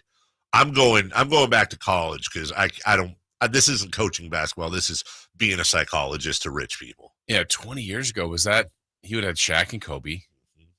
I think still. Yeah, definitely. Well, Kobe for sure. And then maybe the end of Malone and Peyton. Like that's an interesting group to have. I mean, they had a lot of talent. Then ultimately into like Gasol and all that. If they'd stayed kind of the same way, I mean, I think he would have done fine. I think he would have done fine too. I think that's, and you know what? And there is nothing fine about Coach K's career, right? Like it was exceptional. Yeah. So two ways to look, and I'm sure maybe that's something Hurley's weighing. Like, look, he chose the path to stay at a university and is legendary. And not that Hurley wouldn't already be that in Connecticut, but I mean, he could build a resume of Coach K, any of these other great all-time coaches. How many titles did Coach K have? Maybe about 4, maybe. Mike. 4 sounds right. I think I'm going to say 5. Okay. Just because you guys both said 4, but I think you're right. Coach Mike Krzyzewski. Name on the back. 5 NCAA tournament titles. 91, 92, 01, 2010, 2015. And that one has an asterisk. Oh, the 15th? Yeah. That was a trash team. Also, Mike Krzyzewski is now 77. How many years do you think? I'm going to put the over-under at 22 and a half. Over under at 22 and a half years that Mike Krzyzewski has full on dyed his hair. Is he 77 now? I thought you were going to a completely different direction. So that puts him around 54, 55 years old is right where I'm putting it. 22 and a half years. Are you taking the over or under on years he's dyed his hair? Because we all agree, right? He's full on like white beard. Now for sure. He's Gandalf. Yeah. But boy, is that say under? You say under. You think he was naturally okay? Yeah. Christopher Lott. Over. Can somebody reach out? Ask him. Yeah. Get him on the phone. Hey, Coach K. Speaking of, hate your ball spot. That's a great callback. I have no idea if there's a relationship there or not. Probably not out of the. You got to think it might be very likely that there's a phone call between Dan Hurley and Mike Krzyzewski. Oh, right? I'm sure. It's got to be. Yeah. Mike, what were you weighing? Why did you decide? What was it? Yeah. That's a nice resource for Dan to have in that case. Yes. All right. Number 3, please. Question 3. Do you blame the Kings at all for the Sasha Vezenkov wanting out?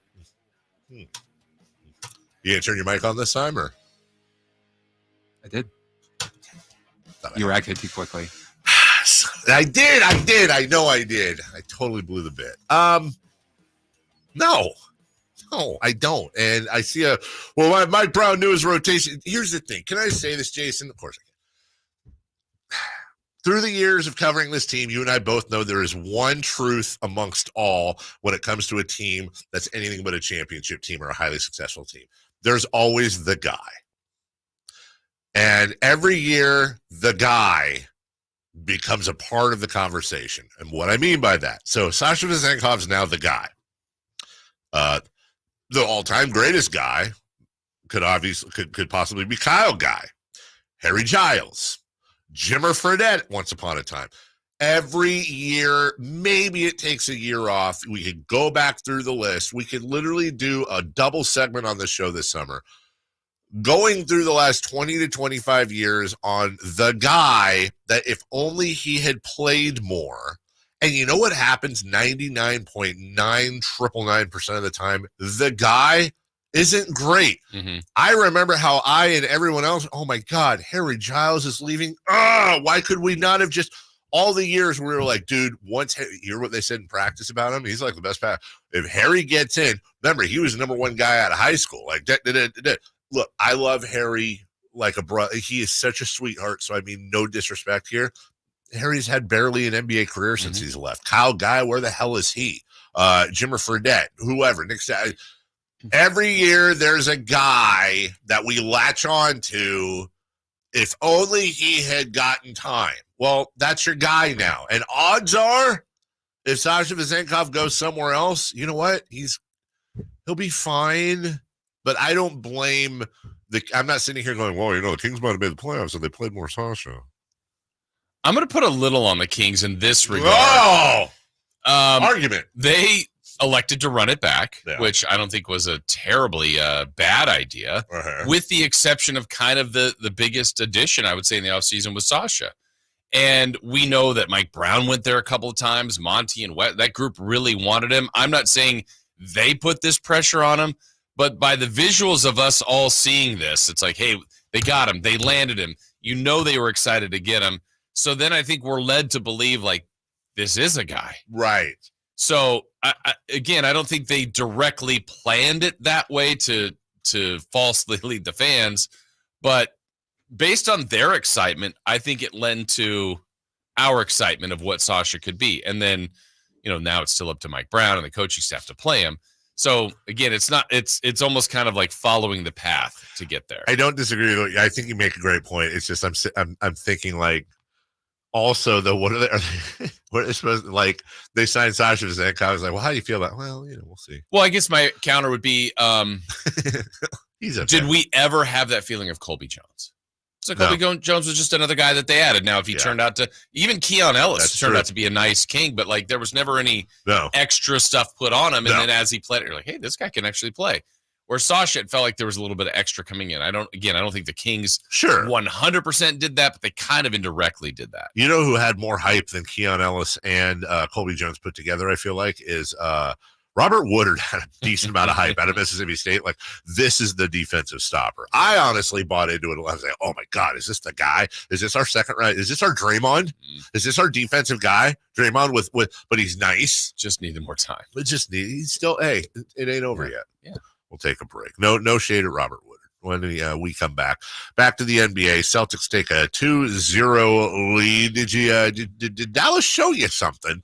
And then if we get off on a tangent or don't get off on a tangent there, maybe we'll go a little early on Caitlin Clark, because I think this is an interesting topic. Scotty Scheffler as well. Not that the Celtics Dallas isn't interesting, but I didn't mean to imply that. It's Jason Ross. It's Carmichael Davis. Christopher Ladd. We're right back. Subscribe to Sacktown Sports on YouTube and watch the Carmichael Dave Show with Jason Ross, Stiles and Watkins, and the Drive Guys. Live Monday through Friday from 6 to 6. Plus view archive shows and exclusive content. Subscribe at youtube.com/Sacktown Sports. Sacramento weather is brought to you by Bonnie. I'm meteorologist Kelly Curran in the KCRA 3 Weather Center.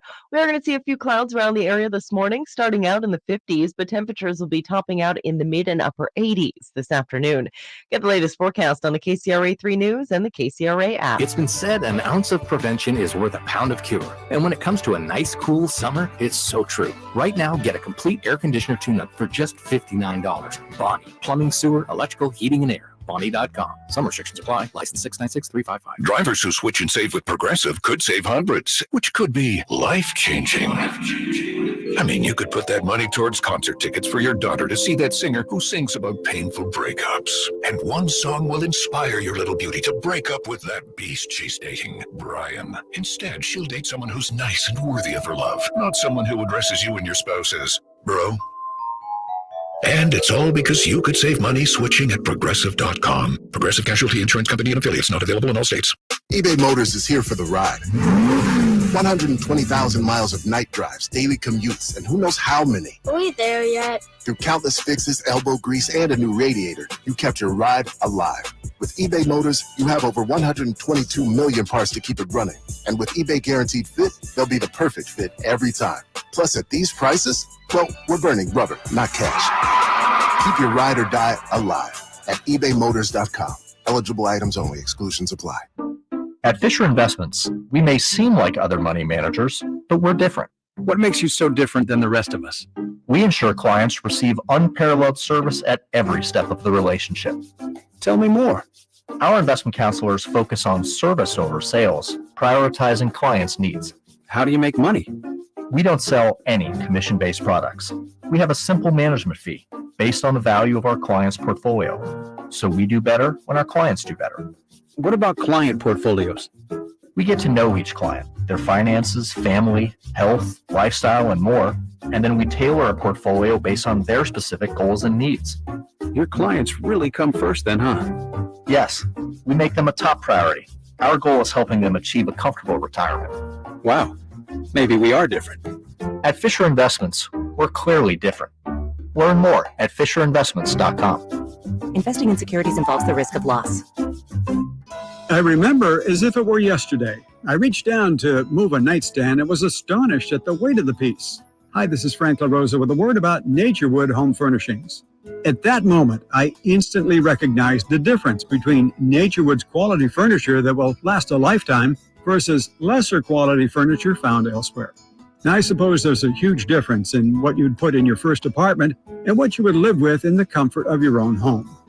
Right now, Naturewood Home Furnishings Made in USA sale is a great time to fill your home with solid, superior quality furniture to reflect your own love for life. With brands like Sam Moore, Stanton, Stickley, Hilltop Hickory, Simply Amish, and many more, Naturewood Home Furnishings has tables, chairs, couches, and, yes, nightstands, and more at their Made in USA sale. Find furniture that will be with you forever. Naturewood Home Furnishings, off Highway 50 at Hazel. Look for the water wheel.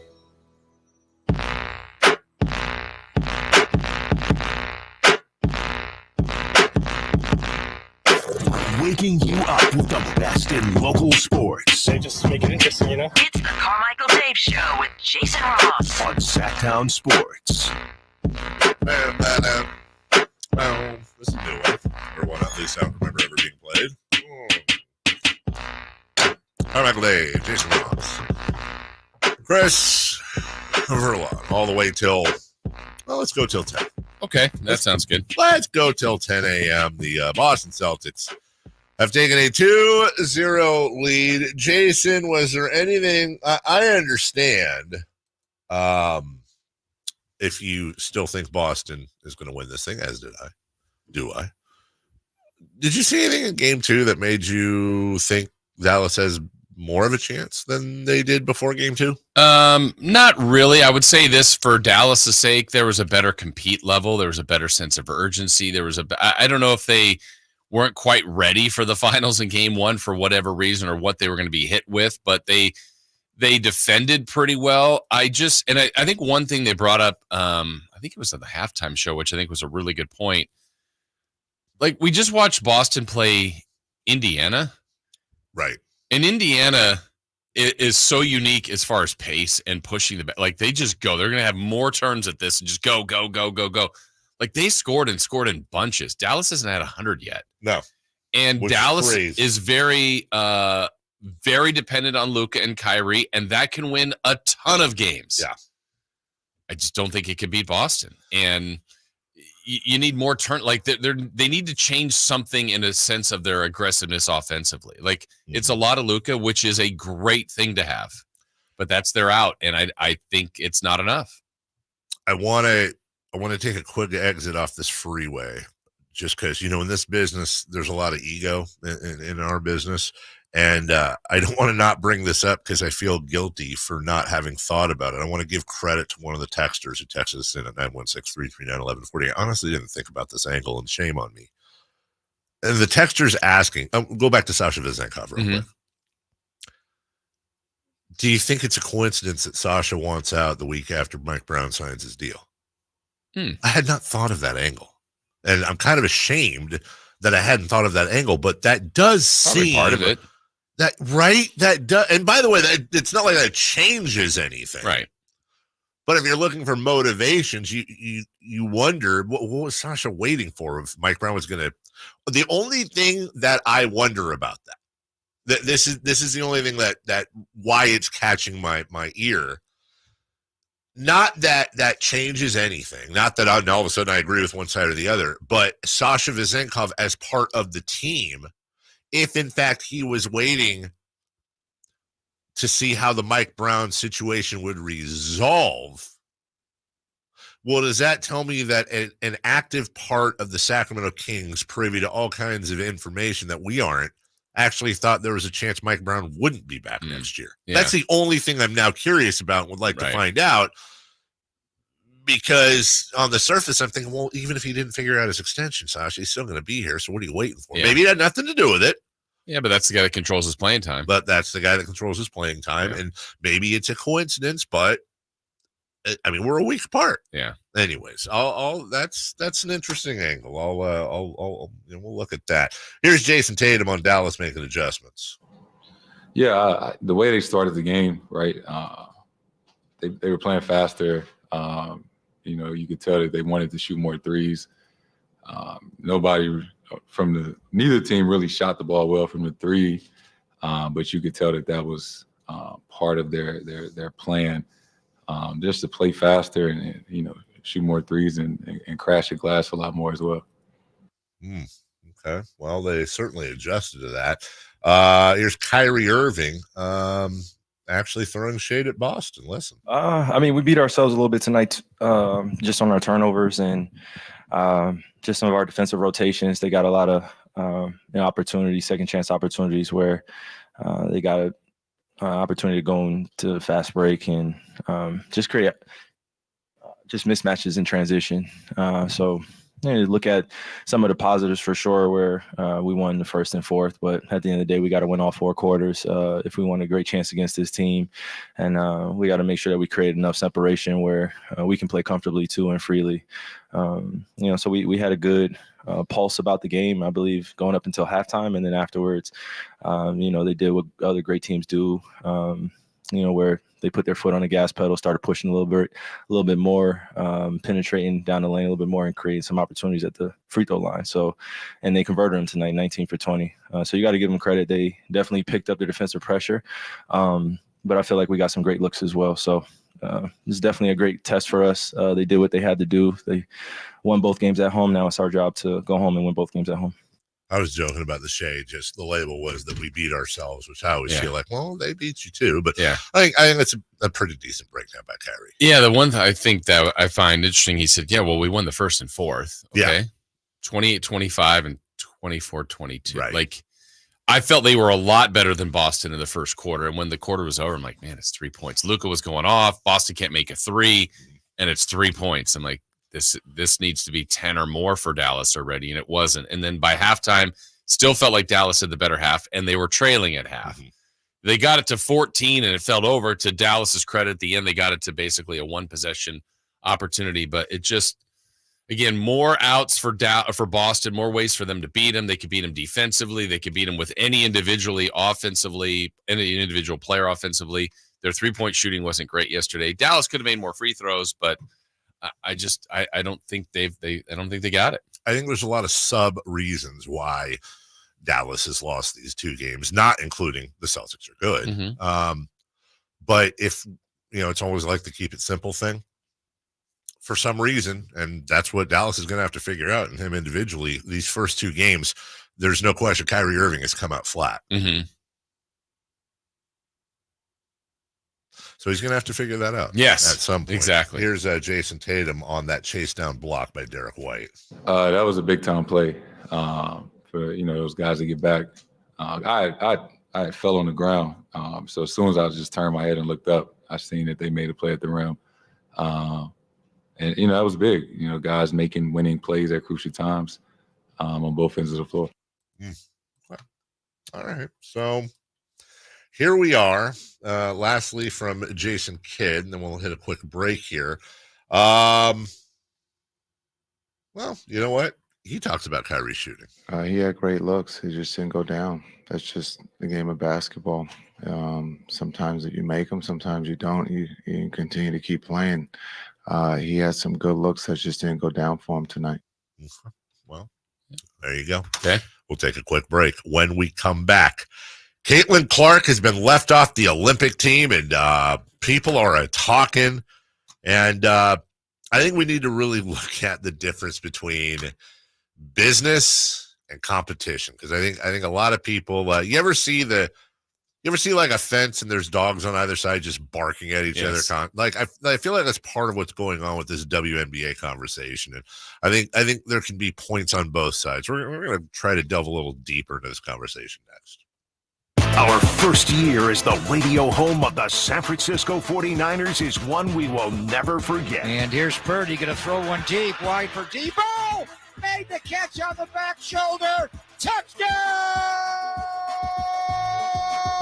San Francisco! And a back shoulder banger for Debo Samuel. Congratulations to the 49ers on a terrific year.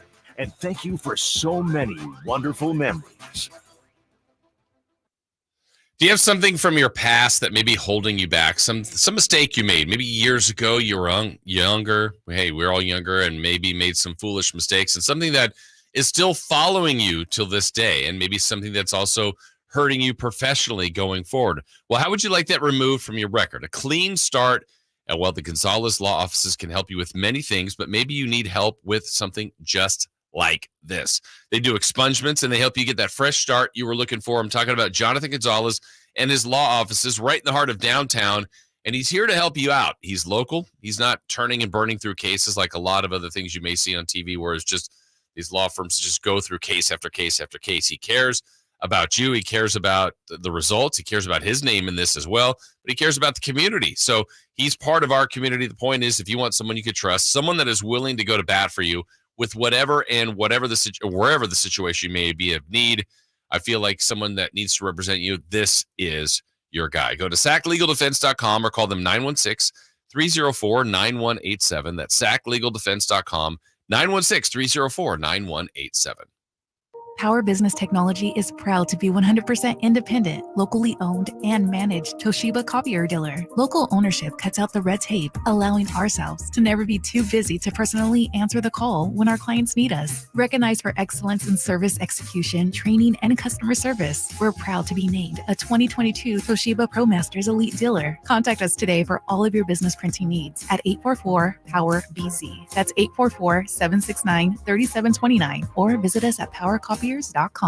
Father's Day at Hagen Oaks is sure to bring a smile to the men in your life. From shoes to shirts, from golf balls to golf bags, and from drivers to divot repair tools, Hagen Oaks has all this and so much more, including gift certificates for the father who has it all. Let Hagen Oaks Golf Super Shop be your one-stop for all your Father's Day needs. You'll even find the wildly popular Golf and Guitars concert tickets on sale. It's the Hagen Oaks Golf Super Shop, Fulton Avenue at Cap City Freeway, or HagenOaks.com.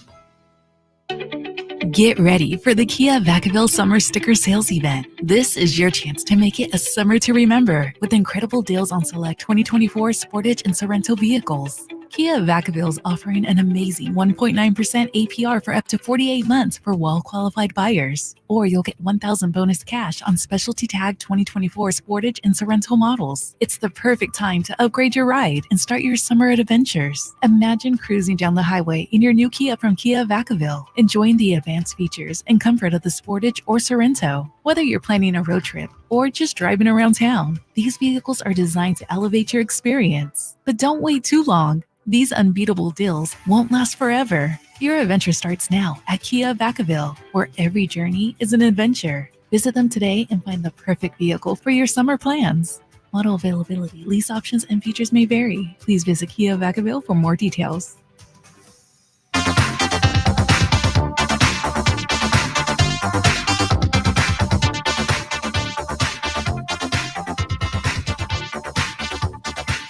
The only place in the morning to get your sports fix. Live and vocal. The Carmichael Dave Show with Jason Ross. Hey, I'm just looking up at the big TVs right now, which are working. And hey, shockingly, what are they talking about here? He was a big-time collegiate player who was white and busting people's you know what. Okay, well, that's out of context, but it's Stephen A. yelling about I want to know what that you know what is. right? The big headline: mistake to leave Clark off the USA national team. We can get into the minutia of the conversation, like comparing her to. First off, I'm glad she's off the team for her. She went from a full college season to the draft to like 5 minutes later playing 19 games in 3 nights, and then for her to go to the Olympics, like maybe she needs a rest. Number one. Mm-hmm. Number two. Like, we know how USA basketball works for the guys. Like, it's not like they just pick them 5 minutes before the Olympics. There's a whole, you have to go to the camps and do the thing. Remember De'Aaron Fox and that whole deal where he was like, it's not like they just go, oh, Caitlin Clark, let's go. Right. Like, there's no real mechanism, if you understand how USA basketball works, to do this. If you get the minutia, Jason, like, for example, I think this is like Diana Taurasi's sixth, I think. Sixth, seventh. And Caitlin Clark's numbers are, as of right now, better than hers, almost across the board. Some very insignificantly, but still. And I think if you did a player comparison between Caitlin Clark and the entire roster, it's probably 2 or 3 people at least that she's got better numbers. But, you leave Diana Taurasi out there? Right. Yeah, like, come on.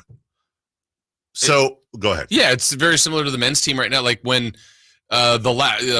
last summer when that other group was playing, Durant, LeBron, Steph weren't playing with them. Right. When they said they want to play, right, they're on the Olympic team. Yes. So if Diana Taurasi wants to play, she's on the Olympic team. Right. And the other guards, Kelsey Plum, Sabrina Ionescu, Chelsea Gray, like there's a bunch of guards, a bunch of talented people. I think the only hasn't Chelsea Gray been hurt though? Like a bunch? I thought, no, I don't know. Yeah, okay. I don't know. Anyway. The comp, and I think that's what Stephen A was talking about. I'm not exactly sure. Let's see if he's still. Let's Draw an audience. This man, I don't even call Shannon anymore unless I'm teasing him about the Saturday Night Live skit. I would get a headache. Yes. Anyways, go ahead. Was the original Dream Team. Mm-hmm. So, like, if you look at the original Dream Team, Yeah. which is considered one of the greatest teams of all time, for whatever reason, I don't remember why, but remember they had to have a college player. Yes. And they chose Christian Laettner. That's right. Shaquille O'Neal was the most dominant college player at the time, though Laettner had this storied college career. But also that took Shaq off the team by having Laettner. That took famously Isaiah Thomas off the team, right. Dominique Wilkins, James Worthy, Reggie Miller, Hall of Famers everywhere. Yeah. But this isn't the same where they have to. Well, she's now a pro. They don't have to have a college player. Like, you've got established, fantastic players. So I don't think it's a mistake. I mean, could she have been on the team? Sure. But I don't think it's a mistake by any means. So I don't disagree with you. And that's where we come to the two conversations, because I think we just laid out plenty of reasons why she shouldn't be on the team or why we understand the decision. But then I like to, you know me and my dumb analogies. Make a quick analogy here, because this is the other part of the conversation. Say you and I own a restaurant. Mm-hmm. We've owned the restaurant, let's say 10, 15 years. We get by. For a while, it was draining our savings a little bit, but you know what? You got to build a clientele. And we have a clientele of loyal locals that come every day. It seems they order their same thing for dinner. They show up. They keep us afloat. Over the last couple of years, you know what? We've noticed a little uptick in business, and no longer are we having to work 14, 15-hour days to cover labor. And the restaurant's doing okay. And you know what? It's showing signs. We're keeping our current clientele. We seem to be adding some at a better rate than we have before, but we're still, we're still competing with the big boys here, and we're trying to stay open. And then all of a sudden, one of our chefs one day says, "Hey guys, Jason, Dave, come here. You gotta try this. I made this new burger." And we try, and we're like, "Oh my God, that is a hell of a burger. Let's put this on the menu." Burger goes on the menu. Somebody eats it, reviews it, let's say. Goes insane. There's a line around the door for the burger. Line down the block. Everybody wants the Jason Ross burger. It is life-changing. Is it the best thing on the menu? Probably not. If you did a blind taste test, not at least now. Are there other things on the menu that are better? Yeah. Is some of it at least like everybody wants to try the sandwich? Yes. Like I read about it in the New Yorker. I've traveled here. I want to taste the sandwich because it's the trend. Sure. At what point as business owners, Jason, are we going to say, you know what? I'm a little worried about the other ingredients. I'm a little worried about the pasta primavera. I am concerned about the mozzarella sticks, to be honest with you, because the mozzarella sticks have been here. They're good, and they've been here since we opened. And I don't want some new flashy burger to come in and just now all of a sudden that's all everybody wants. So we're going to limit. We're going to limit the amount of burgers we're going to sell each week to 50. Well, hold on a second. But the demand is 5,000. No, I got you. We're going to limit it to 50 because it's just not fair. You would be taken out back and shot as a business owner if you did that. I think there is a fine line, and I'm not even getting into the are there or aren't there racial components, are there or are there not sexuality components. Those subjects are too big and complicated for me. I'm not that smart, nor am I that educated. But from a competition standpoint, in being true to the other players and the league, I completely get why she's off the Olympic team. It's 100% the right move. From a running the business standpoint, it's the stupidest thing you can imagine, and I don't care about the other players. No disrespect to them. But the WNBA is enjoying unprecedented attendance, ratings, and these conversations because of Caitlin Clark, not Angel Reese, nobody else. Now, that doesn't mean there wouldn't be conversations. It doesn't mean that they didn't build this to get to the point with her, but the numbers are the numbers. Look at the attendance for Caitlin Clark games. Look at the attendance for everybody else, including Asia Wilson, who's their biggest star, who's their biggest stud. She's amazing. But I don't want to pretend. Let's at least have a genuine conversation. Not you, I mean in general. Right. Let's stop pretending that, well, Caitlin Clark's helping. No, dude, Caitlin Clark's the main event. But why does USA Basketball care about that? The argument as to, well, would Caitlin Clark be on USA Basketball? Does USA Basketball need, what do they need to sell tickets to the Olympics? Like it is apples and oranges. But the Olympics are going to have a ton of eyeballs. You're trying to grow the game locally, internationally. You're trying to grow the game. The more when Caitlin Clark is Tiger Woods, Caitlin Clark is named the person when she is watching or when she is playing, 30 times the eyeballs are on it. So you're trying to grow the game. If you're trying to grow the game, you got a golden goose right here. And that's no disrespect to the people that paved the way before. Just like it's no disrespect to Jack Nicklaus, Sam Snead, Arnold Palmer when Tiger Woods came in.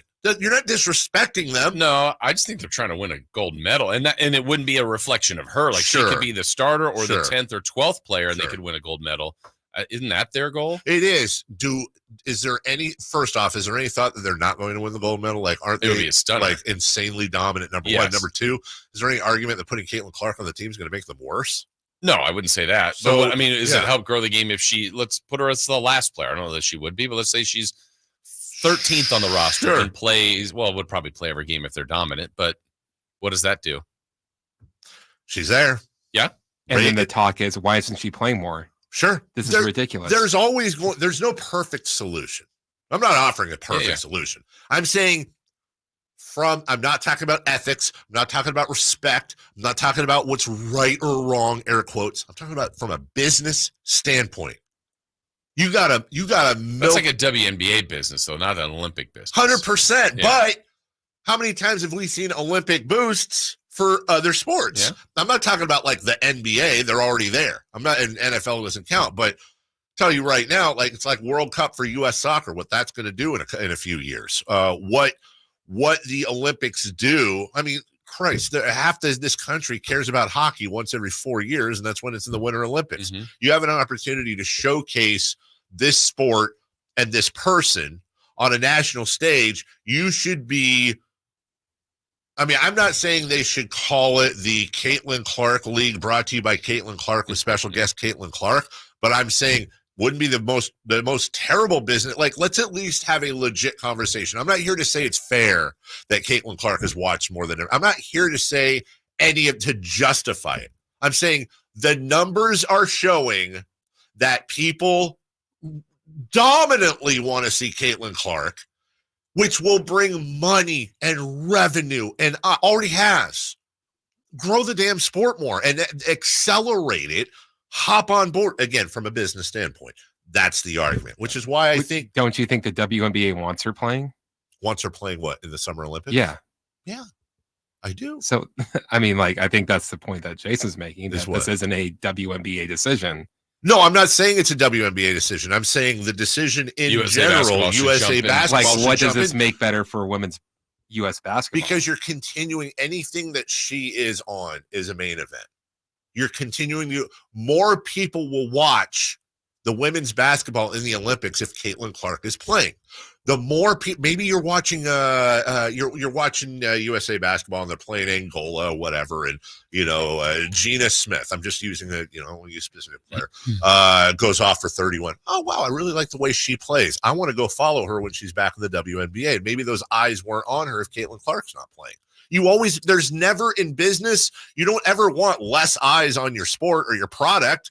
The idea is to get more eyes. Isn't this an event where the women's team is one of 100 American teams, and they're always looking for different stories to be promoting from the. Oh, you're talking about from an NBC standpoint? Yeah. Yes.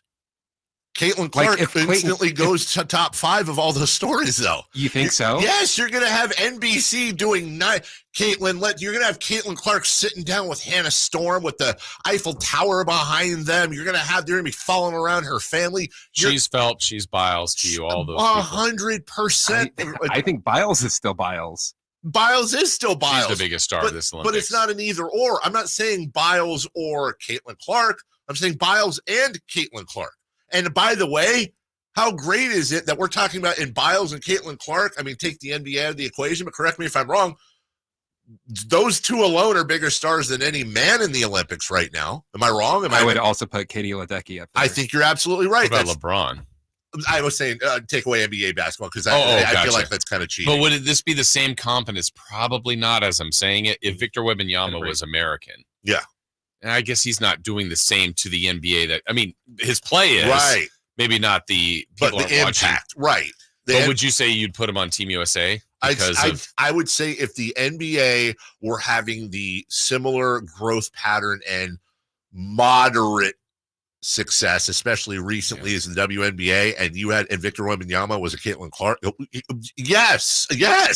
And by the way, I'm secretly telling USA guys, I'm going to need you to start Victor Wembanyama. He needs to play 35 minutes a game.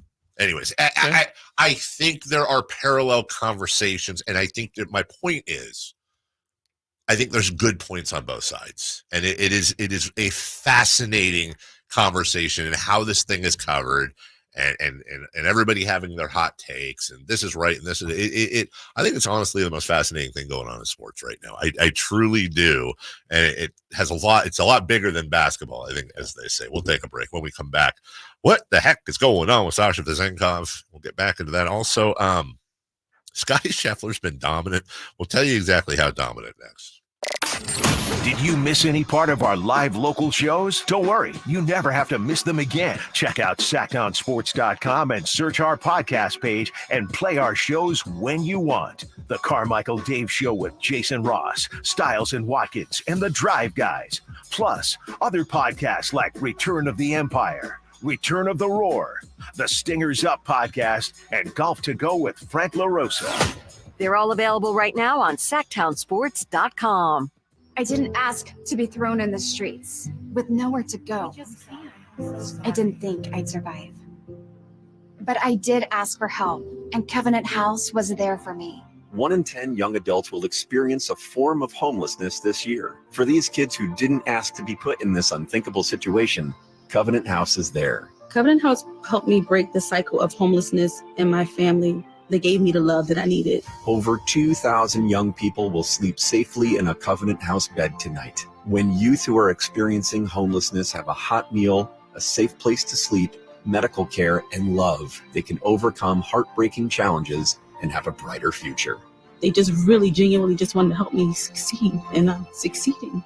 I'm a speaker, I'm an author. Covenant House really helped me and really helped mold me into the woman I am today. If you or someone you love is asking for help, go to safeplacetosleep.org today. Sacramento weather is brought to you by Folsom Lake Kia. I'm meteorologist Kelly Curran in the KCRA 3 Weather Center. We are going to see a few clouds around the area this morning, starting out in the 50s, but temperatures will be topping out in the mid and upper 80s this afternoon. Get the latest forecast on the KCRA 3 News and the KCRA app. Coach Doug Christie here to remind you, if you're in the market for a new car, shop Folsom Lake Kia. Low interest rates, low payments, and zero down deals with approval of credit. Folsom Lake Kia, over 25 years, right here in Folsom.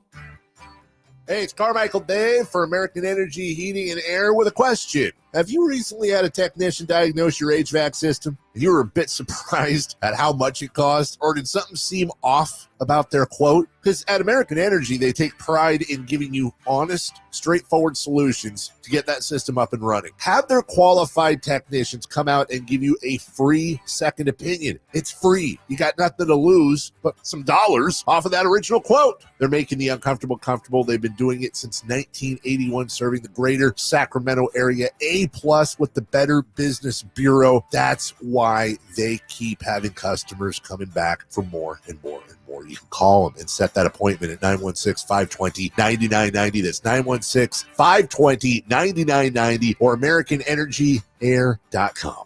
Call 916-520-9990 now. A woman not only knows what she's going to wear, she knows what you're not going to wear. Rob Schneider. You're not wearing that. Coming to Hard Rock Live Sacramento on October 4th. You're not wearing that. I know I'm not. I just tried it on, to kind of warm up the idea of clothes, and then. Don't miss Rob Schneider. Tickets on sale now at Ticketmaster.com.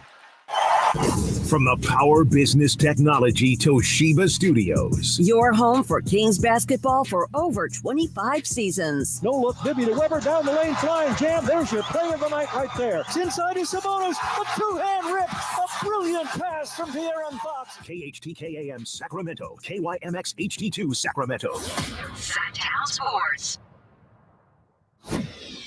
The Carmichael Dave Show. He's on the microphone when he's not on the microphone. He's playing a song, and when he's not playing a song, he's on the microphone, and then boom. With Jason Ross. No, he didn't.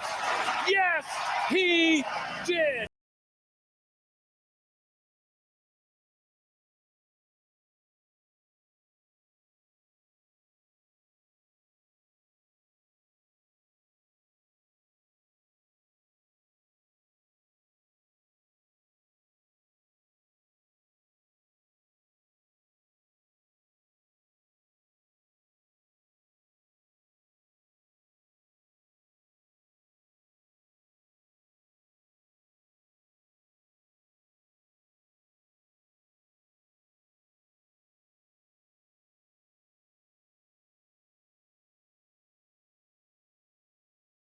reportedly, allegedly, unconfirmedly, but probably wants out of Sacramento. And does that mean he wants out of Sacramento to another team, or does he want out of Sacramento to go back to Europe? We don't know. I expect this thing to be confirmed one way or the other in the next couple of days. Hopefully more insight. But from a Sacramento point of view, there's a few storylines here. Number one, did Mike Brown and the coaching staff screw his development up a little bit? Should they have played him more? Is he justified in being unhappy, or did he just realize this ain't for him? And he's a small fish in the biggest pond instead of a very big fish in a smaller pond. And what does this mean for the Kings? What does this mean for their rotation decisions? And is this another lost opportunity? And then what a listener brought up after our last segment on this, is it a coincidence that Vezenkov announces this the week after Mike Brown's extension?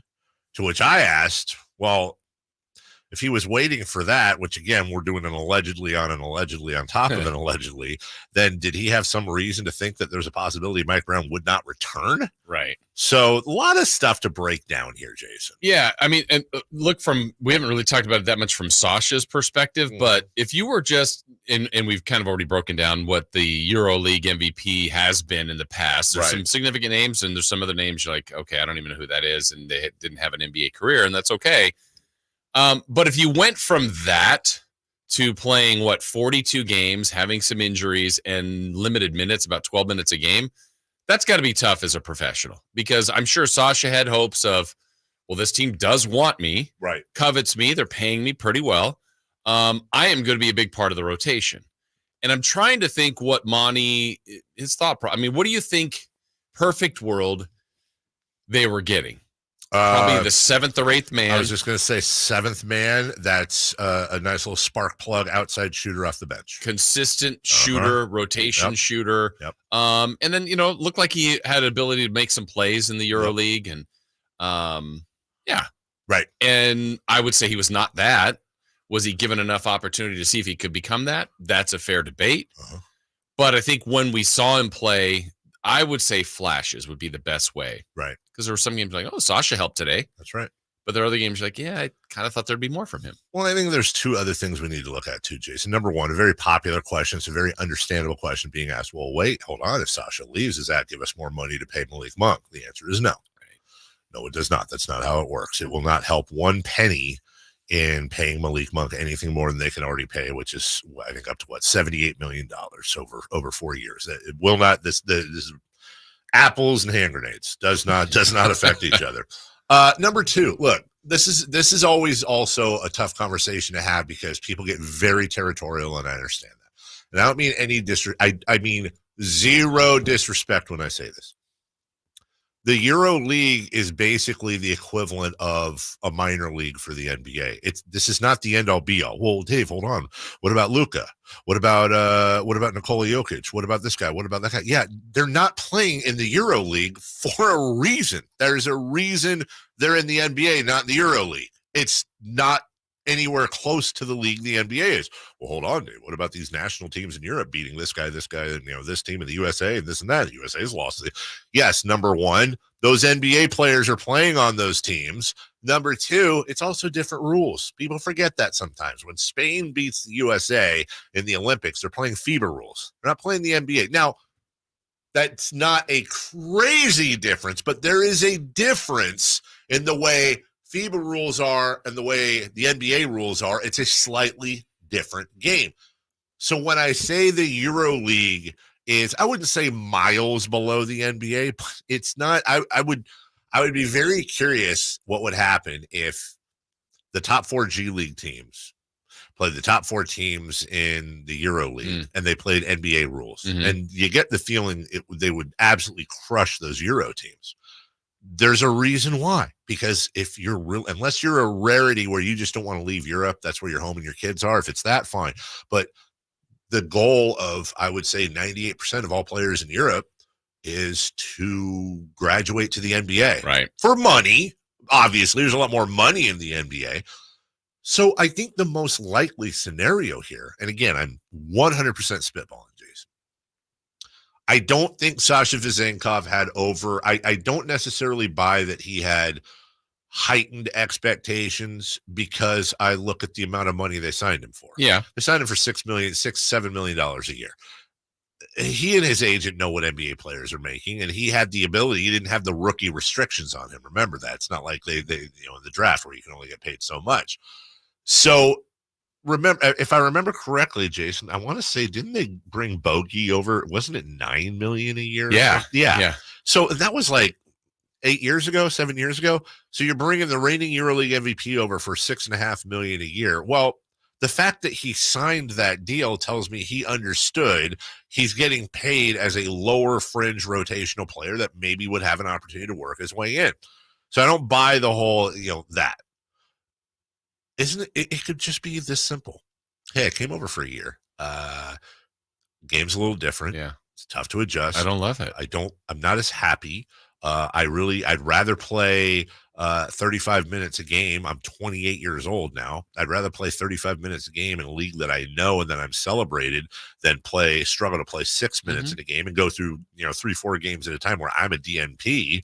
I only have so much of my prime left. And oh, by the way, all my friends, all my family, all the things I know, all the lifestyle, this, that, whatever. Sacramento, California, God bless it, native Sacramento, love this town, don't get me wrong.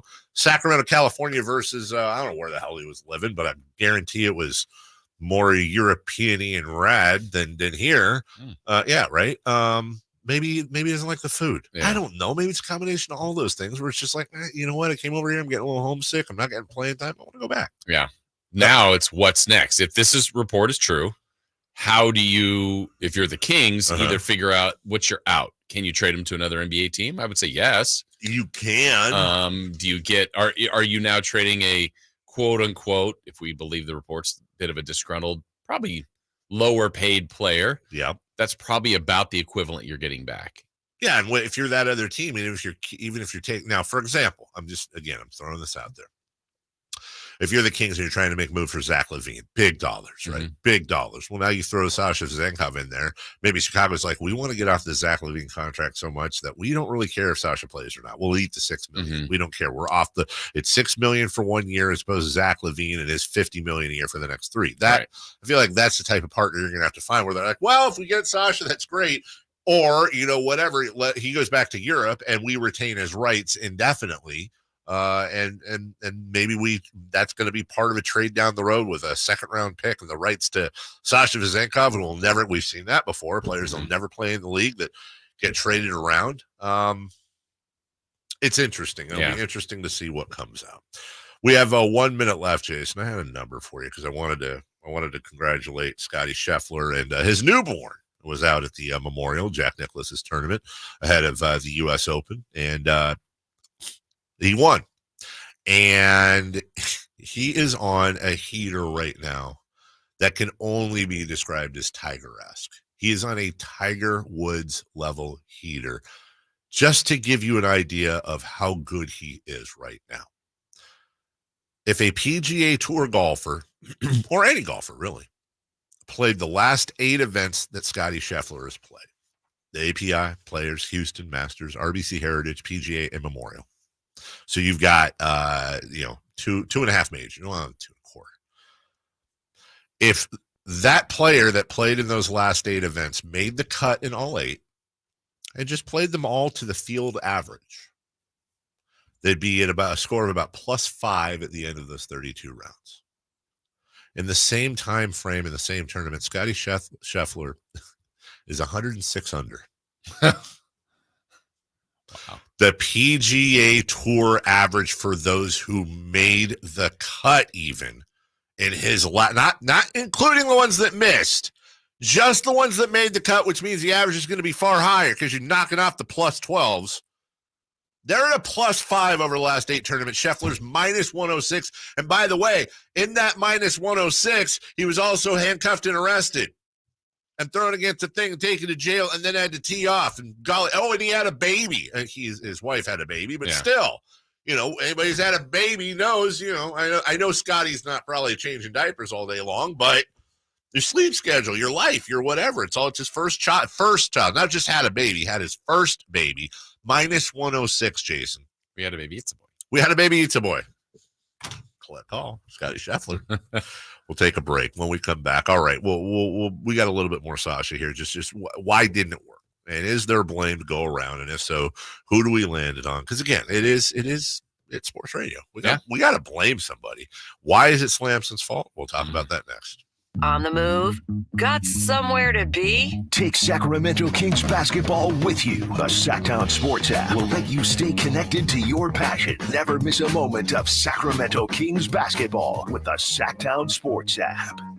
The IRS deadline has come and gone. So do you owe money to the IRS? If so, you need an ally. Whether you owe the IRS $6,000 or $600,000, whether your tax problems are personal or business, the professionals at Allies Tax Relief are ready to step in and negotiate your fresh start with the IRS. Here's a happy customer of Allies Tax Relief. Before calling Allies Tax Relief, I feared the IRS would take all of my assets. I owed them over $562,000. Thankfully, I was referred to Allies and called them for help. They ultimately saved my life from uncertainty. Allies negotiated my giant tax debt to an unbelievable $1,500. They are professionals and they fight the fight for their clients. Allies Tax Relief will protect your assets from being seized and your paycheck from being garnished. Call right now for your free consultation. 800-296-0772. That's 800-296-0772. Or visit AlliesTaxRelief.com.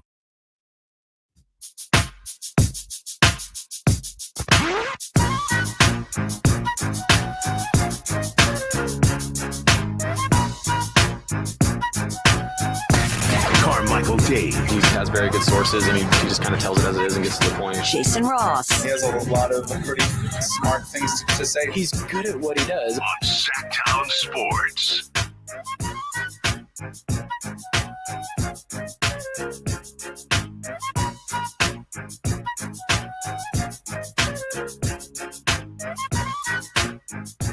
Welcome back. What happened to the weekend in news? I wanted to ask you guys about it. I know a lot of things happened over the weekend in news. No, it wasn't anything. It wasn't like serious news. It was, God dang it, what was it? It wasn't somebody died. It wasn't an award. It wasn't. I don't remember. It was a song. I don't know. I don't know. I just don't know. Sasha Vezenkov. We talked about his options or lack thereof. We don't know. But allegedly he has informed the Kings that he wants to go bye-bye. But he's in a contract for another year. And there's no motivation in Sacramento letting him go unless it's one of the, as you mentioned earlier, that we think there might be some sort of a loophole of, you can retire from the league, go back to Europe. You just can't, and then Sacramento gets some sort of an exemption, waiver, whatever. And then, but just Sacramento would continue, I believe, to own his rights in perpetuity. But he didn't have a ton of options, it seems, right now. On the surface, he's got, I think 3. Yeah. I don't remember, and I don't know if you do, Dave, do you remember if there were a lot of other teams interested in him? It just felt like Sacramento was always zeroing in on him and going for him. I want to say there was more than the Kings, but I think it might have been, if I were at most 2 or 3. Yeah. I mean, you got to think the EuroLeague MVP with that, there were teams interested in him, but somehow Monty and co. Got him. Yeah, and I don't know that we saw anything last year where other teams would be, craving him. Again, a contract's friendly, I would say, for other teams if the Kings are pursuing that road.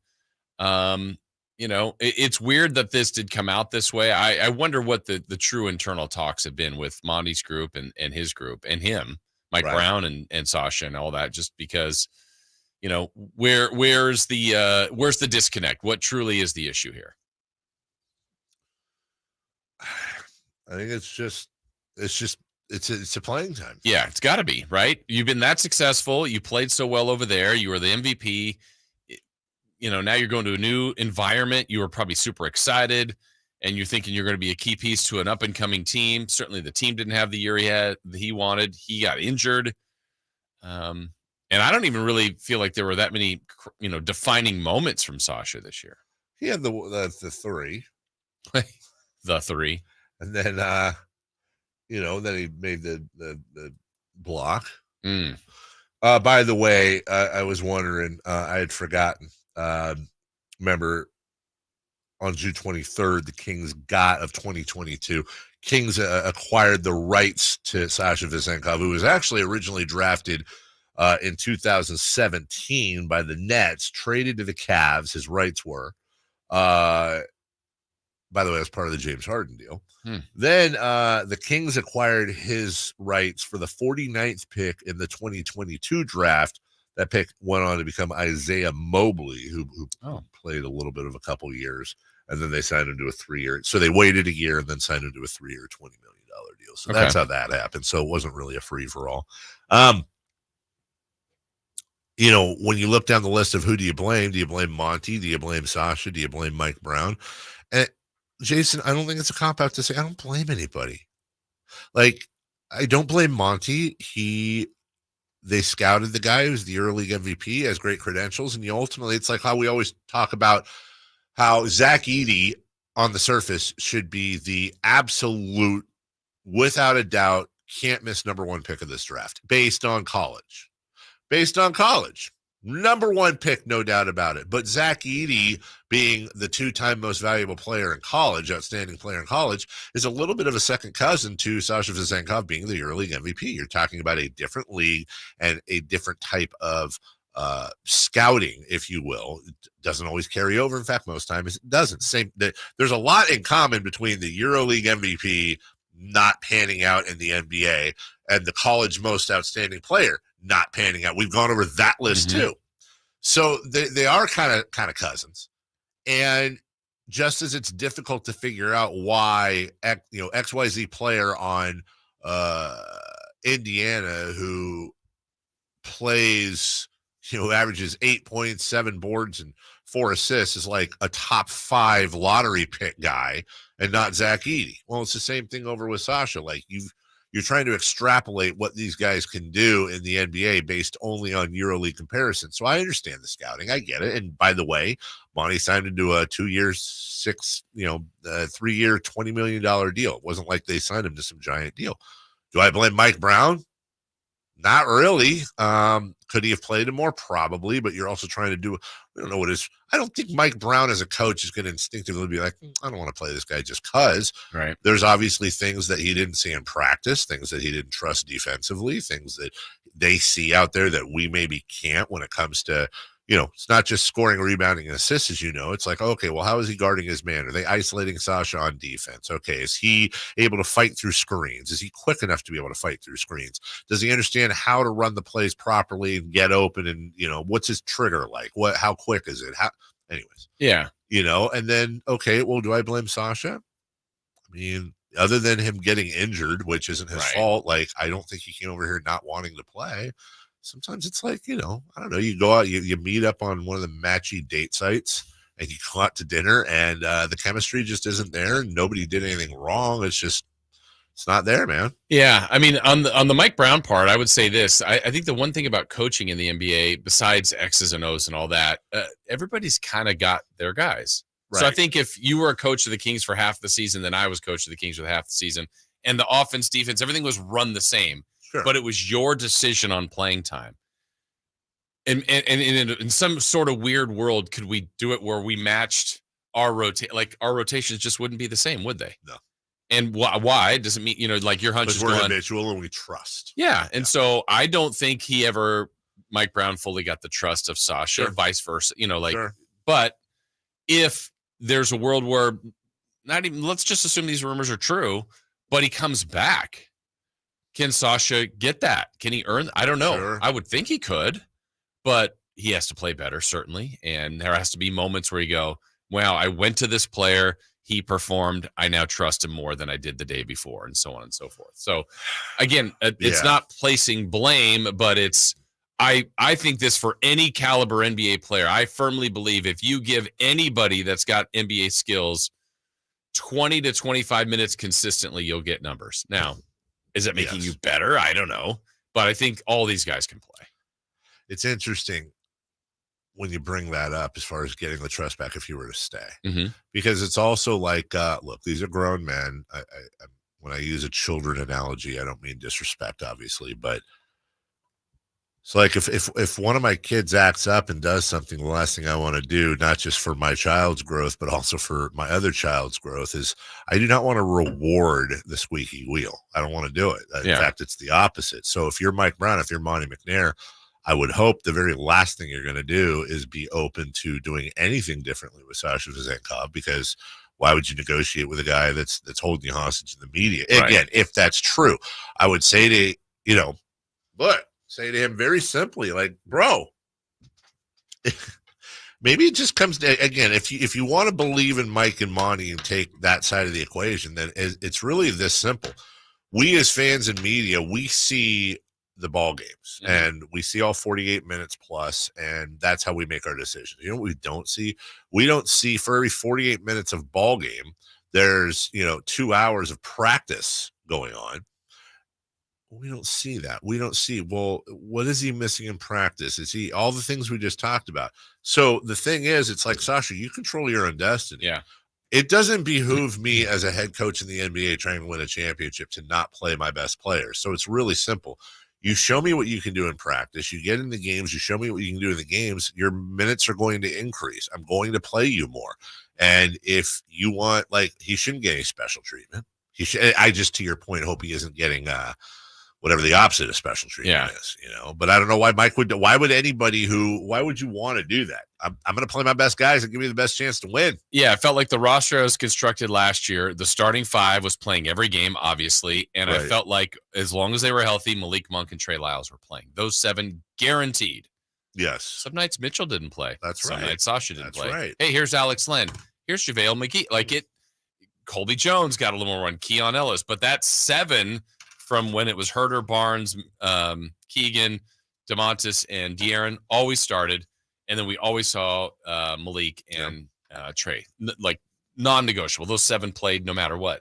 The rest were kind of up for grabs. And when Sasha got a chance, again, I think he had some moments. Yeah. Not enough for his liking, not enough for the team's liking. No, and all you have to do is look at a guy like Keon Ellis. Mm-hmm. Keon Ellis kept practicing and practicing and practicing. He was like, hey, I can't take this guy off the floor. Can't take him off the floor. Yeah. He went from a guy bouncing around the G League, back and forth between the G League and the Kings, to becoming a rotational player, to becoming a starter. Yeah. An impact starter. Bro, earn it. And again, this is nothing against Sasha, but I don't care nearly enough about Sasha Vezenkov and his impact on the team that would want me as a fan to have the coaches or GMs give him any form of special treatment for fear of what that would do and what kind of message that would send culture-wise to the rest of the team. I'm more inclined, by the way, again, assuming these reports are true, assuming that Sasha is unhappy with his role and wants out, again, assuming those are true, I'm more inclined at, you want to talk about culture building, have the team come out and be like, look, we earn our minutes here. I don't care who you are. Sasha didn't want to be here. We don't want you to be here, dude. Quit being soft. See you later. Go back to Europe. Bye. Don't let the door hit your ass on the way out. That's culture building. Yeah. Nobody gets special treatment except for De'Aaron Fox and DeMontis. But they earned it. We'll take a break. When we come back, speaking of culture, the Boston Celtics have won game 2. They are 2 wins from the title. We've got post-game audio for you after this. But first,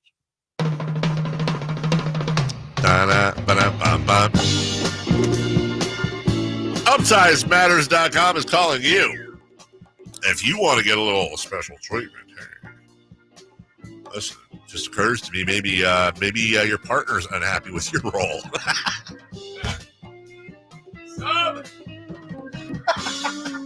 That's ROLE, guys. At UpsizeMatters.com, they know that circumference is a big part, if not the number one thing people are looking to augment. My friend Dr. Jack Friedlander, Dr. Joel Pash, Dr. Jack in Sacramento, Dr. Joel in San Francisco. So depending on which one's easier for you, they can help you out in an easy, nearly painless, long-lasting outpatient procedure that It'll get you from the second team to the first team, if you know what I'm saying. Don't take my word for it. Go to upsizematters.com. Check out you can check out the before and afters. You can look at quite a few things to decide if it's for you. Go and get your free consultation. You can get the procedure done the same day. That's how quick and easy it is. If you're unhappy with your role, go to upsizematters.com. Upsizematters.com. Get your girth on. Celtics, 2 wins from the title. We'll talk about it next. On the move? Got somewhere to be? Take Sacramento Kings basketball with you. The Sacktown Sports app will let you stay connected to your passion. Never miss a moment of Sacramento Kings basketball with the Sacktown Sports app. Sky's the limit at Sky River Casino in Elk Grove. Enjoy over 80 table games, more than 2,100 slot machines, and our thrilling high-limit room with Sky River rewards that add up and up, and 18 elevated restaurants and bars. There's something for everyone. Visit skyriver.com today. Gambling problem? Call 1-800-GAMBLER. Got a drain that's clogged up? Or maybe a toilet? Or a faucet that just won't quit leaking? Kenny and Jerry here from Bell Brothers, and we want you to know that it does make a difference which plumber you call. At Bell Brothers, we respect your time by showing up when we say we'll be there. Our technicians are all background checked and drug tested and will greet you with a smile. They're trained to do the job right the first time, and they carry over 1,000 parts on their trucks, so they won't have to order something and then come back later. They leave the work area cleaner than they found it, and your final bill will be the same as they quoted. That's why they call us the No Surprise Guys. So if you need a plumber, it does make a difference who you call. Call Bell Brothers. Our number is 916-444-1234 or find us online at thenosurpriseguys.com. That's 916-444-1234 or find us online at thenosurpriseguys.com. The No Surprise Guys, Bell Brothers. Increase leads and get more customers. We create tailored digital marketing strategies that deliver results. On your next campaign, aim higher. Go to aimyourdigital.com and get started today. aimyourdigital.com.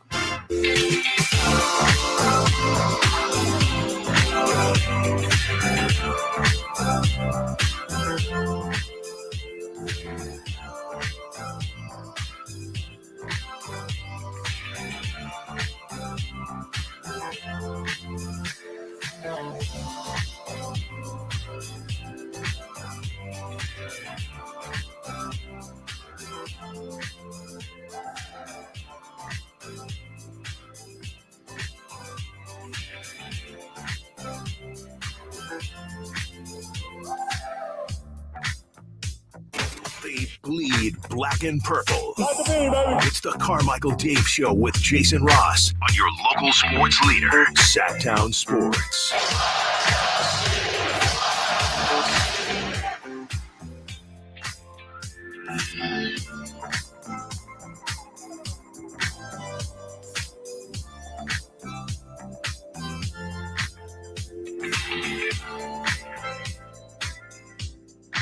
Coming up in our final hour, of course, we will have our crosstalk with Styles and Watkins, little celebrity birthdays later on in the show. But we continue to roll along right here this beautiful Monday morning. Isn't it a lovely morning? Yeah, it is a lovely morning. I say that only because it's going to be 102 tomorrow. You'll be fine. Yeah, I'm not going to die. I'm not going to die or nothing, at least not from 102. Just saying, like. Gross. Then below 100 after that. Yeah, 98. Okay. I mean, then what? 87, 94, 92, 89 on Father's Day. Pretty good week. I say something about just real quick about Father's Day. Like, it is. We had a little early. We had the kids swimming and everything. I had some friends over. We had a couple we always hang out with, and like my wife doesn't even try to hide it anymore. At one point, like we were, the other guy and I were discussing, like, hey, well, what do you want to do for Father's Day? Maybe go up the hill, play some golf. And then my wife's just like, yeah, nobody cares about Father's Day. Wow, right? And I'm like, you're kind of right. Now I know that is different family to family, but it's like, why is Father's Day so much lesser than Mother's Day? I mean, I'm fine with Mother's Day being more important. Like, they had the kid and all that. Whatever. But then my wife turned. Oh, school's that. Never mind. I have to look at the clock in fear. My wife turns to me at one point. She's like, "What do you?" She's like, "I give the kids rides," and I'm like, "She's like, what do you even do?" Wow. Yeah. And tongue in cheek. And like, there's usually some truth behind those jokes. That's what I'm saying. And so, like, this is where it's not my first rodeo, because I had just the quick answer. And then as I was having this internal dialogue as to whether or not to say that quick answer, especially in front of our friends, then I was just like, just eject out of it. Just take the L. Because the obvious answer, she goes, well, what do you even do? My response was going to be work, but I don't think that would have gone over well. Yeah. I'm shocked that I'm just now finding out that you have a filter. I rarely, but I have to live with this person. And she, it's very, we went on our, we did our Sam's Club hot dog and a soda morning yesterday. Yeah. It's one of our more romantic things. Things are going well right now. I didn't want to hit it, but I look, man. Oh, didn't you end up going to? No. You're talking about, no, we didn't, because Avery's plans fell through. They went to sushi. We went to sushi, all you can eat, and I had that whole. Oh yeah, because you were gone Friday. Yeah. That's right. I wasn't gone. I was here later. I'm gone from here, and so my daughter is now having a. Sorry. My daughter's having a swim party tomorrow with all the band kids. And it's They're playing their instruments in the pool. That would actually be pretty funny. That's the visual I keep getting. Like, these are the sweetest kids. Water shoots out. Those are bubbles. They're the sweetest kids. They're also band kids. And band kids are they're band kids. It's one time. And I just imagine them all in the pool. Just haven't seen sun in a long time, probably. Just, you do know it's modern day, though, because I think there's going to be like 10, 12 kids coming, right? Yeah, that's a lot of kids, but not. And when I say kids, I mean these are high school kids. Yeah. And like, I'm going to be out there. My job is to shut up, stay out of the way, and run the barbecue. I want to kind of make requests. Yeah. Hey, can you guys know any Mozart? Yeah. Totally. And it's my daughter. So it keep the cello out of the pool. Right. So I'm out there. My thing is barbecuing, right? But the amount of dietary restriction. Oh my goodness. Like, look, I'm not making fun of Alec. Again, our best friends, their son is horribly allergic to peanuts and any kind of nuts. And of course you got to respect that. But like, what has happened? Like, there's like 5 different kids. Like, 2 of them have a gluten thing. 3 of them are vegetarians. So we had to get a pack of Sam's Club veggie dogs. I think there's 1 nut allergy in there. I forget. One of the kids is either diabetic or it has sunscreen issues. I can't remember. That you should clarify. That should be clarified. Either they can't. So Timmy, we can't put sugar on your body, right? Like, either one of them can't go out in the sun a lot, or we have to make sure he's sprayed down, or he's diabetic. I have him eat the sunscreen. Right? But golly, gee, man, like what in the heck? So I don't even know how to barbecue a veggie dog. What the hell is that? Or I don't know if it's a veggie dog or a meatless meat dog thing. Chris, what kind of confidence do you have as Dave is going to execute this well? Someone's going to need an EpiPen. Yeah. Anyways, so you gave them what? That's tomorrow. And then we've got 3 dogs. They're all little, but still. One's a shooter. One's got explosive. You know what? Right now, he's probably going to shoot on a kid. Sounds like a good day at the house tomorrow. It's not gonna be, and it's like I can't. I was praying that I had some sort of activity I had to be around. No, I'm all free tomorrow, Jason. Something suddenly came up. I mean, I will tell you this: Wednesday's show. Wait a minute, Jason. Next week. I didn't think tomorrow's the 11th, right? Yeah. Yo, I got lunch with Kelly Brothers tomorrow at 2 p.m. at Bennett's. I didn't even realize that was business. Oh, wait, who's barbecuing now? That's a great point. Looks like Mom's going to be barbecuing since Dad doesn't do anything for Father's Day, sucker. Sorry. Just a little victory right there. There you go. Well, I don't know what time the party starts. Maybe it's earlier or later. Either way. No, thank you, Kelly Brothers. Good at business.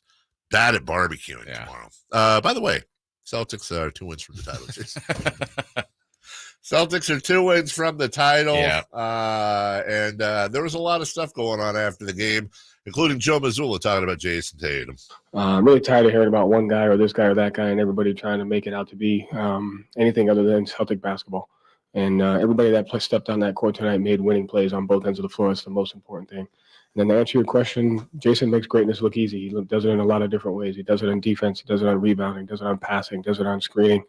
He's a tremendous player. It's hard to coach him, and he has the ability to affect the game in different ways. We're a different team, but it takes everybody to do it. I found him to be a bit quirky. Right? Which is fine. There's nothing wrong with it. There's nothing wrong with it at all, a bit but quirky. it just seems a little, I don't know, weird. But, hey, we're all weird. Yeah. Just wired a little differently. I have one comment over the weekend I want to get into because it's not one but two lava pits. But I'm just like, really? Like, yeah. What is it with people getting pissed at the media for? There was a WNBA player. I saw a clip over the weekend, and the guy was like, "Hey, what does the bench need to do?" And it took her like about 30 seconds to get to it. I was like, "Is that a real question?" She's like, "Well, what did the bench do last game?" Well, they actually played pretty well," said the reporter. "Well, what did the bench do this game?" Well, they didn't play great at all. Well, so what do they need to do next game?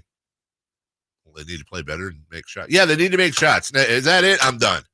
And like you basically described all of Luca's press conference. That's what I'm saying, like, can we stop with the attitude, please? Like, my God, I'm talking about everyone. Yeah, clean it up. Hey, also, is this true? Somebody texted in, Dave, you can't cook the veggie hot dogs on the same surface as the hot dogs. Is that true? Is that a vegetarian rule? I don't. You're cooking it with meat.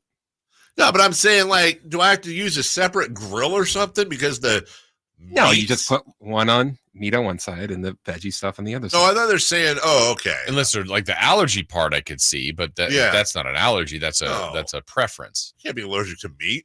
You can. Well, if you're my wife. But my point is, you can't do, like, are they saying the hot dog steam will infiltrate the veggie dog steam in the same barbecue? So. I don't know what these vegetarian rules are, man. I'm thinking more allergies. Like, hey, I use that spoon to stir the shellfish. Yeah, and you're like, don't use that. No, I get. You can't cross-contaminate. Right. But, like, again, from just a straight vegetarian or vegan point of thing, like, you can't have the meat hot dog and the hot dog or the vegan hot dog in the same barbecue because then the meat hot dog gets, the smoke gets into the veggie dog and infiltrates it with meat. I'd also think it's to help you from getting them mixed up to where you're giving meat to a vegetarian. Why would I do that? That's like, honestly, that's like the worst prank, right? Yes. That's like over the line. That's a terrible thing. It is. I wouldn't do it on purpose. I would. You would most likely do it as a mistake. Yeah. Taking all the precautions, but you just forgot one thing which screwed it all. Sorry. I really hope you're with Kelly. Oh, you're not supposed to have that. Sorry. Here, no, it's because I dropped it on the ground. Not here's some lettuce. Here's some stuff and lettuce. Here's some lettuce. You're gonna make it. Well, who's hot? Who's not? Let's go streaking. Coming up next. Our first year as the radio home of the San Francisco 49ers is one we will never forget. They're gonna give it. No, it's a play action. Purdy gonna roll left, throw for the end zone. Caught by George Kittle. He has the hat trick tonight, a career high. 3 touchdown catches for George. Touchdown, San Francisco. Congratulations to the 49ers on a terrific year. And thank you for so many wonderful memories. Award-winning country sensation Lee Brice is back. One of them girls that ain't trying to meet nobody. You're just here. Live in concert. Friday, June 28th, 7:30 p.m. The venue at Thunder Valley. Lee Brice. Special guest Abby Anderson. The venue at Thunder Valley. For tickets, visit ThunderValleyResort.com. Don't miss Lee Brice live. At the Good Feet store, we take pain very seriously. Whether in the foot, knee, hip, or back, Good Feet makes over 300 styles, flexibilities, and sizes of pain-relieving arch supports. With 26 bones, 30 joints, and over 100 muscles, tendons, and ligaments in each foot, a lot can go painfully wrong. So there's a trained arch support specialist at each Good Feet store to give you a precision fit. Come in for a free fitting and test walk. No appointment necessary. Good Feet arch supports are HSA, FSA eligible. The Good Feet store in Sacramento, Roseville, Vacaville. Online at goodfeet.com. A woman not only knows what she's going to wear, she knows what you're not going to wear. Rob Schneider. You're not wearing that. Coming to Hard Rock Live Sacramento on October 4th. You're not wearing that. I know I'm not. I just tried it on, to kind of warm up the idea of clothes, and then. Don't miss Rob Schneider. Tickets on sale now at Ticketmaster.com. Sacramento, Dirk Bentley is coming to town. Hey y'all, this is Dirk Bentley. Saturday, September 28th at Hart Health Park at Cal Expo for Country in the Park too. And he's bringing some friends. This is Bonley. Take my hand, let me make you mine. Hey, it's Dasha. Kelsey Hart and more. Saturday, September 28th at Hart Health Park at Cal Expo. Get your tickets before they sell out at CITPFest.com. Brought to you by Hyatt Vacation Club and Xfinity.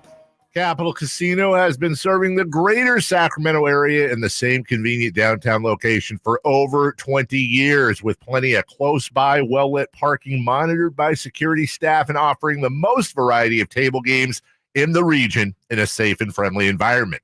Best food, best service, and the best action. That's Capital Casino. For more information on tournaments and gaming, check out their website at capital-casino.com. And please remember to gamble responsibly. 1-800-GAMBLER. What's hot and what's not. Brought to you by American Energy Heat and Air, making the uncomfortable comfortable. Head to AmericanEnergyAir.com to find out more. What's hot? Yeah, hot.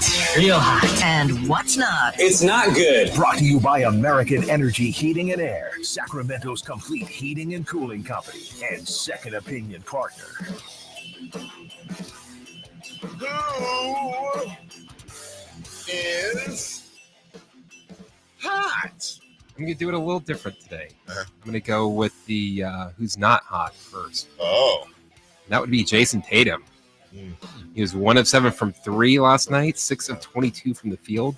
He shot 27%.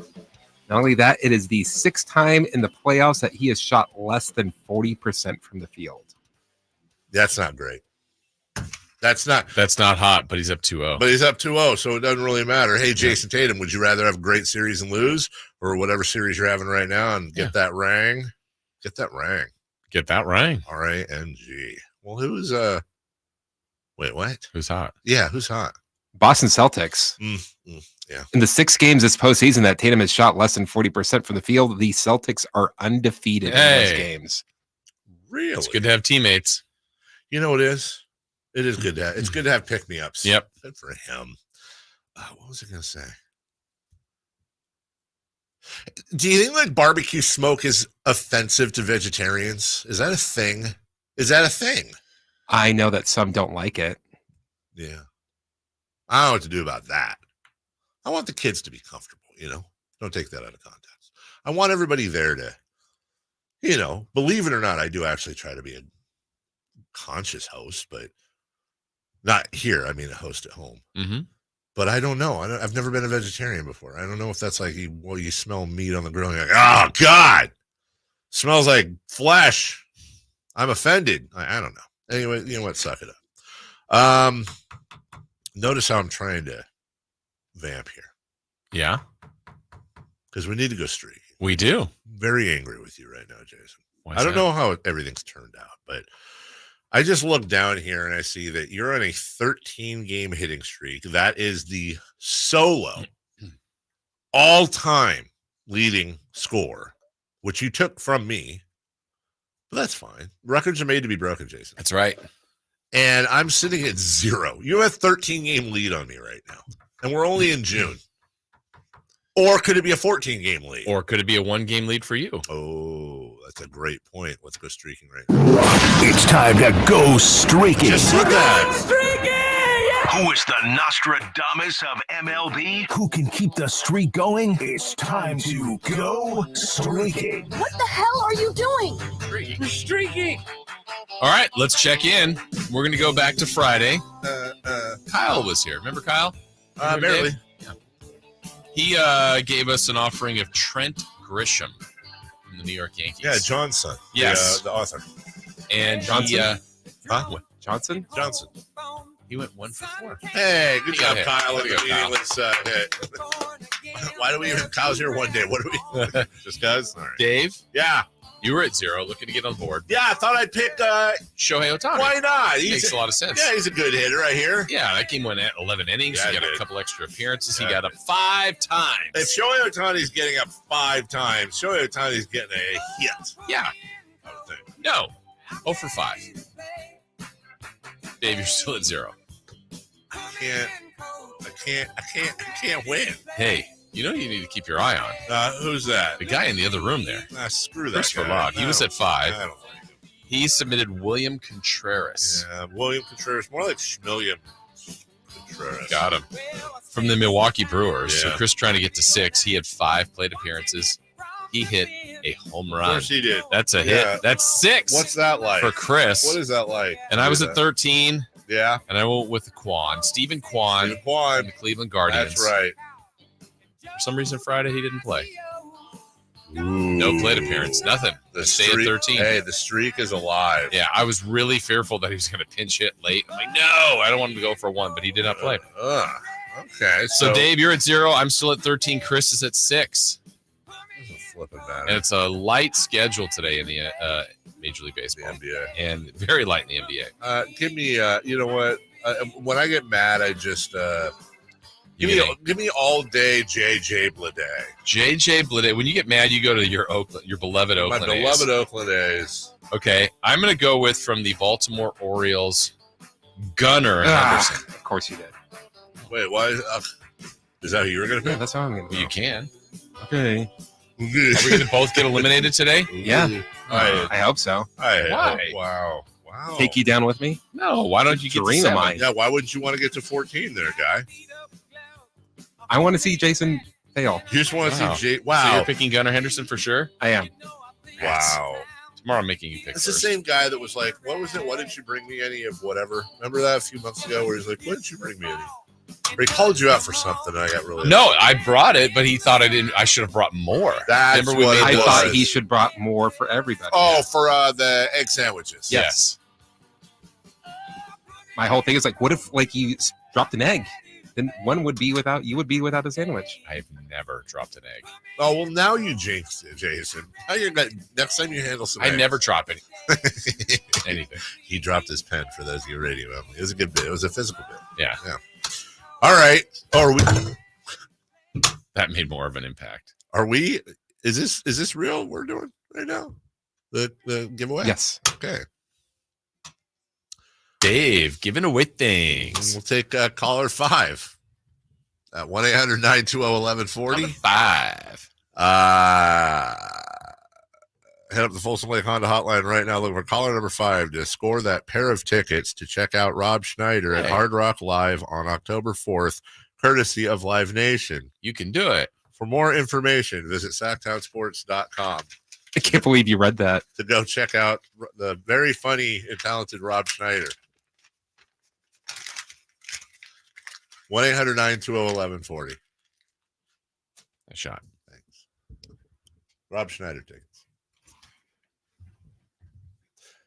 Get him. Here's Joe Mazzilla on you know what, screw him. Let's go with Jason Kidd on staying positive. Yeah, we just got to stay positive. Some of us have been in this situation before, and so just take one possession at a time, and we got to focus on game 3, and that's all. There's a lot of, by the way, we got this video on screen. There's a lot of video going on. A lot of talk about how James Harden, he was at a wedding and his girlfriend caught the bouquet, and then the camera goes on James Harden, his eyes just bug out. Looks like it's the worst thing that's ever happened to him. Can I just, look, as somebody who, again, doesn't know James personally, but as a basketball player, I'm not a fan of his. I'm a very vocal, not fan of James Harden. But as a human, like, Can we just give James a little more? Like, aren't we about 99% sure he knows the cameras are on him? He's just having some fun. Probably. I don't think he's trying to embarrass his girlfriend in front of everybody in the national media and all that. I think he's, Now, that being said, is he maybe having a conversation or two with said girlfriend? Now it's like, now everybody thinks marrying me is scary, James. It also doesn't have to happen that way. Well, like, you don't have to do the marriage after the bouquet. Yeah. What would be hilarious if that was their second date? Hey, what would have been even better? Here's the move: is if they throw the bouquet and James Harden girlfriend catches it, right? And then James turns right around and walks a few paces and he throws over his head like a prenup. It's just just so we understand each other. Catch this. That's what I did. Yeah. You caught I caught the bouquet. Yeah. Yeah. Before the wedding? Before the wedding, you got married. I actually caught the bouquet in our wedding. Nice. There were 2 people at our wedding. Today. My wife threw it. I chucked that into Tahoe, right off the dock. All right, we'll take a break. When we come back, the Mavs head home. How are they feeling going back? We'll play some more. This more audio reaction from them. I'm sad. We're down 2-0. I don't like it. Maybe they can go see Rob Schneider. Oh, they could. Yeah. Turn that front upside down. We'll be right back after this.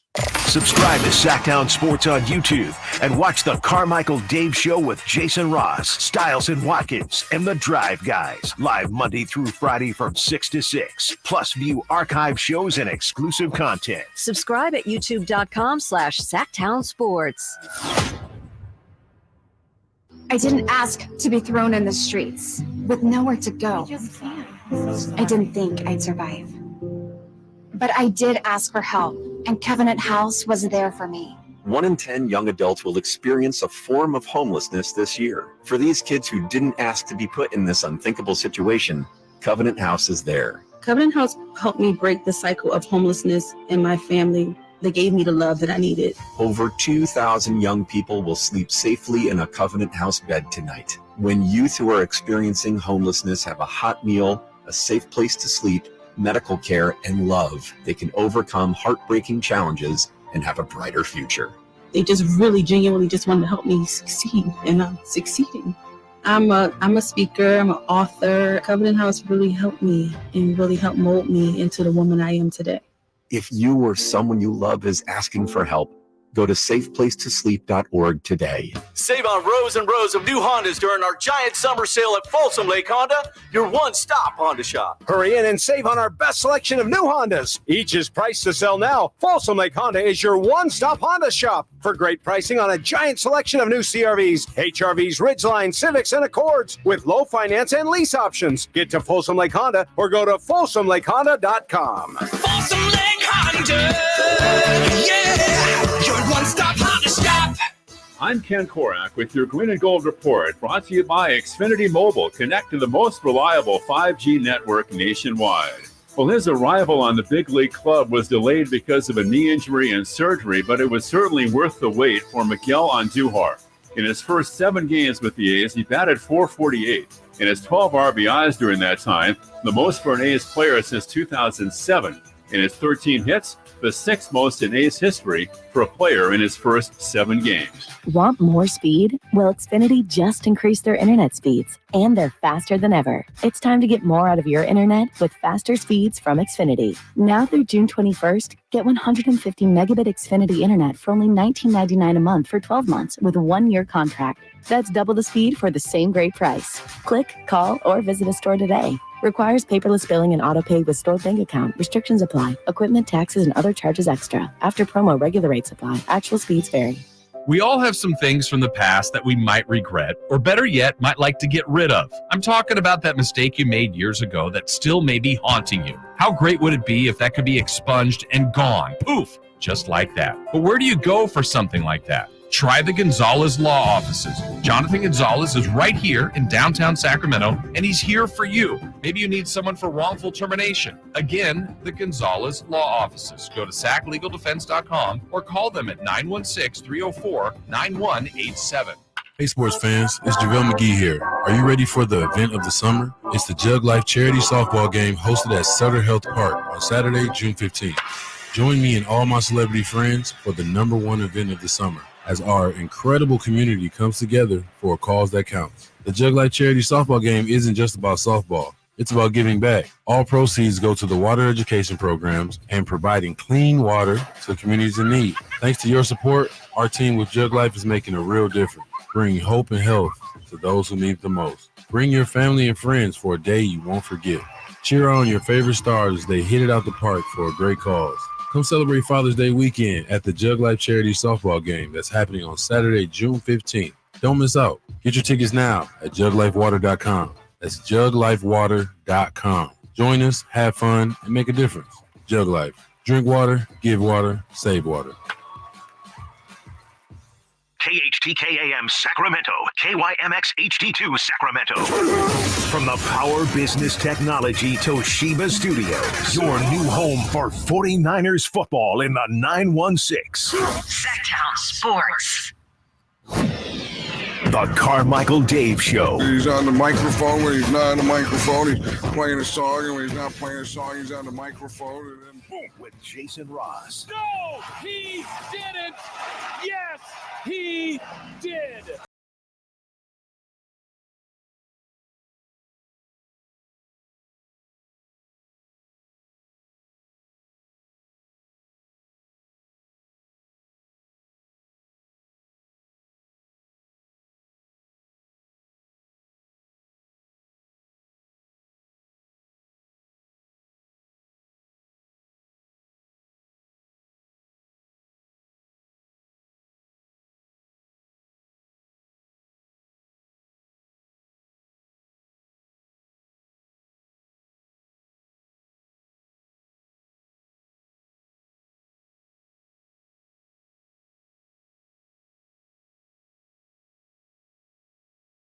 Sports radio show ratings must be through the roof. No, the answer is you don't. There's a little button. I almost said there's a dial. Nobody has a dial anymore where they can change. I got a dial. You have a dial? Mm-hmm. Okay. Really? Well, remember that thing? Yeah. Yeah. It's a great thing. You don't have to do anything. That's actually an old comedy bit. You don't have to do anything. You get to. You choose to. It is your choice. It's freedom of choice. And we do appreciate the rest of you are with us. And speaking of ratings, by the way, since he brought them up, we don't do this often. I always say that. We don't do it enough. But there's a fine line between bragging and appreciating. And I would like to, on behalf of you and you, appreciate all of you because numbers are for yourself. Yeah. Oh, you don't appreciate it? No. Yeah, screw them. Well, I'll appreciate them then. I do too. You appreciate them or screw them? I appreciate them. Yeah, there we Jason go. Ross, bad guy. Jason Ross, heel. Noted bad guy. Thank you. The numbers are fantastic. The numbers are, as I've been told. I want them to prove it. Yeah? That they like us. Prove it. That's it. They're proving it with the numbers. Prove it more. Somebody told me the other day, we're on as good a run in mornings as been in 2 decades. Huh. How about that? Huh. Why? My question is why? I don't get it. Oh, is it because we're clearing our throats a lot? Is that part of it? Is that we have a consultant? Chris, how long have you been in the mornings? About, I'm trying to think now, 8 months now. Wow. I've been in as long as whatever the hot run has been. Oh my God, I just realized it. You guys are throwing huge shade at Jay Mars. Wow. Oh, clearly. Where did that come from? Right? Oh my God. Poor Jay. Still got his little cardboard cutout in there. You know what? Not poor Jay. Not poor Jay. He's living a great life. Rich Jay. Every once in a while, I reach out to Jay, and he seems to be doing pretty good. I haven't. Oh, you know what? I don't like doing that either. Not the whole reaching out part, but like when someone leaves and you're like, well, they're not part of my life anymore, or whatever. I should. When's the last time you reached out to him? I'm gonna look right now. Oh, boy. Wait, what's the last time you reached out with them not having to do with anything from work? When was the last Okay, time let's that we see who worked was the together? most recent text to Jay Mars. Do you think it's automatically not going to be me? I don't know. All right. See, this is for the guy that was mad about the band thing. All right, here we. Oh, I got it now. Okay. Ooh. All right. When do you think? So, just in general. All right. Let's take a guess. When was the last time you guys think? Do we each guess for each other? You can. Well, yeah. Well, I can't guess for me. When was the last time Jay and I texted with each other? We'll see who's closer. I'm going to go with. Might surprise you. I'm going to go with January. That's where I was going. Jesus. But you know what? I have this weird feeling. Yeah. This would be inside, but Chris will know what it is. There's a service that we were having trouble getting. Oh, yeah. And I feel like Dave might have reached out. Okay, so that was about February. No, I'm going to say it was more. I'm going to say April. April. Gotcha. Even though I wanted to say February, I'll go with April for you. What is the correct answer? The date's right there in the middle. Whoa. November 8th was the last time he and I officially texted with each other. But it was about a week, a Nintendo game we were talking about. Oh. So there you go. It wasn't even work related. Jason, when was the last time you talked to Jay Mars? What's your guess? It's our new game called When was the last time we spoke to ex-employees? I'm gonna say early May. So not that long ago. Not that like long a month ago. Was Okay. it? Yeah, it was last month. I'll say, yeah, that sounds about right. Okay. I actually I'll say Memorial Day weekend. Okay. Wow. I thought it was more recently than this, but it was March 21st. Oh, wow. It's about a couple months. See you later, Jay. Yeah. Don't let the door hit you on the way out. And Chris, I'm going to say Chris was definitely within the last month. I'm going to say May 18th. I'm going to say May 4th. Thursday. Yes. I win. Yeah, well, it does. Hey, out of sight. Out of sight, not out. Sorry, Chris just told me. And let me guess, Jay's response was really positive. Chris, there was a lot of laughing emojis. Well, just because he's out of sight doesn't mean he's out of mind. Although exactly. I think we just kind of proved that that's the truth, that he is out of mind. And look, that's what happens when you complain about the show content. We'll find something even more random to talk about. How do the Mavs feel? Well, I expect they're feeling like they're down 0-2, but again, we'll replay this Jason Kidd quote. I think this is exactly where their heads are at. Yeah, we just got to stay positive. Some of us have been in this situation before, and so just take one possession at a time, and we got to focus on game 3, and that's all. I mean, it's very basic, but he's right.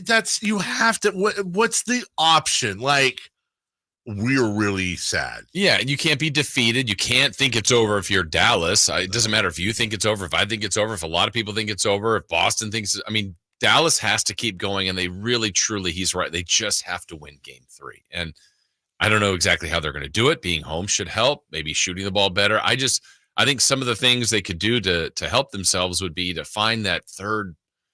I know Kyrie's not having a great series, but to have someone else that they can truly trust as a third and fourth scorer, Kyrie's got to be better.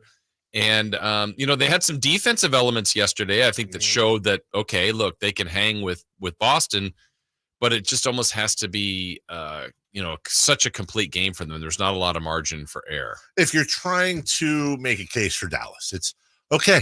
You got blown out in game 1. Mm-hmm.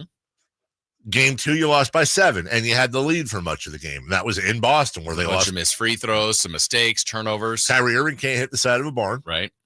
So imagine you're back home where you have done well. Unfortunately, Boston's done pretty well on the road these playoffs.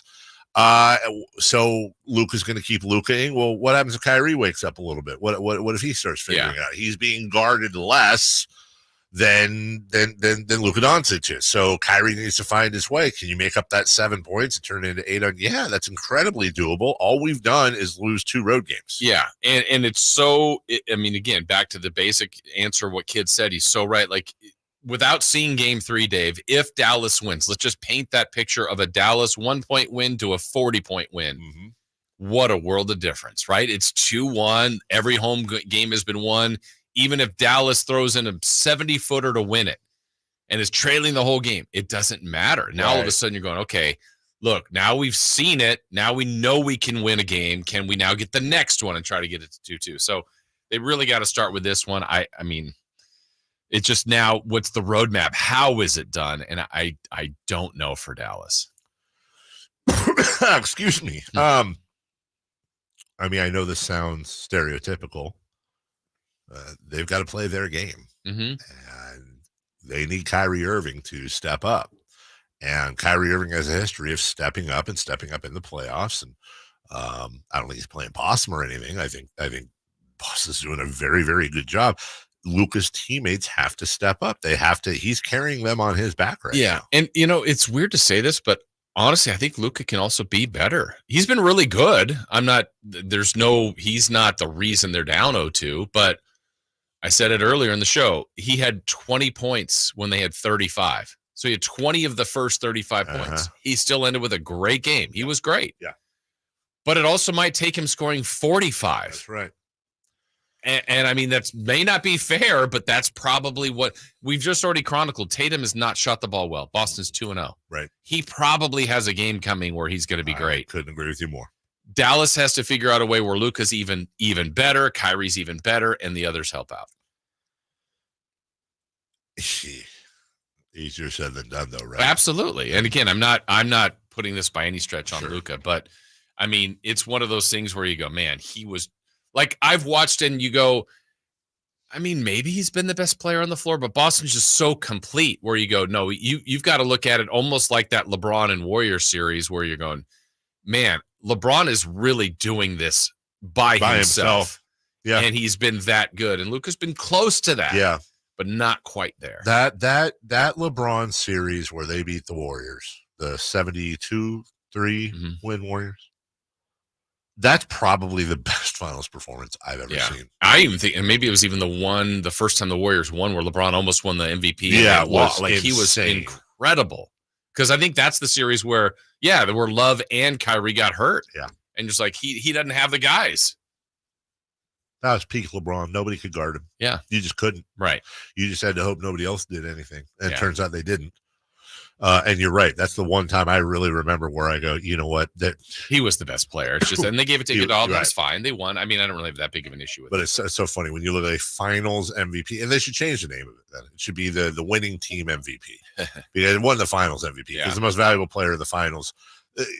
The idea that Andre Iguodala was more valuable of a player in those finals than LeBron James is, no offense to Andre, a joke wrapped inside of a bigger joke. And I think if I remember right, I could have my numbers wrong, but what I took away from that too is I think there were 9 people that voted and it was 5-4. Mm-hmm. I went, first off, why such a small sample size? Like, you got thousands of media members there. Why is this a 9-person? Remember what year that was? Was that 15? No. The Warriors' first one, 15, I think. Yeah. And I think Sam was one of our guys then voting, if I remember right. But it just, which was fine. But it just, to me, I thought the MVP voting at 5-4, if I'm not mistaken, was very bizarre. I think at some point we should ask Sam about his vote. And Andre Iguodala won Finals MVP with 7 of 11 votes. 7 of 11, okay. LeBron got 4. Yeah. Steph got 0. Excuse me. So 7-4. I said 5-4. Okay. But still 11. Doesn't that seem like a low number? It does. And you know what? Howard Beck, our good friend, was one of the folks that voted for LeBron James. As a matter of fact, the Iguodala voters, Hubie Brown, what does he know? Ken Berger of CBS Sports, Jason Lloyd of the Akron Beacon. They take one local guy from each. Mark Spears, Mark Stein, and the San Francisco Chronicle's Rusty Simmons. The other one, Sam Amick. Okay. Voted for Andre Iguodala. All right. LeBron James, Jeff Van Gundy, Zach Lowe, Steve Oshburner of NBA.com, and Howard Beck. Huh. We're going to have to ask Sam about that. Let's bring up a vote from 9 years ago. Tell us why. Sam, why did you think Andre Iguodala was a more valuable player in the finals than LeBron James? And can you give us any answer that didn't involve, I have to give it to the MVP of the winning team? Well, in not in that case per se, but let's say the voting was like the series ended yesterday, 2-0. Uh-huh. Who would you vote for? This would be a difficult one for Boston. Well, I mean, again, the best player on the floor both nights has been Luka Doncic, arguably. Yeah. I'd probably still give it to Jaylen Brown, but not by a lot. I wouldn't give it to Jason Tatum. Porzingis had the one game, but then the second game he was fine.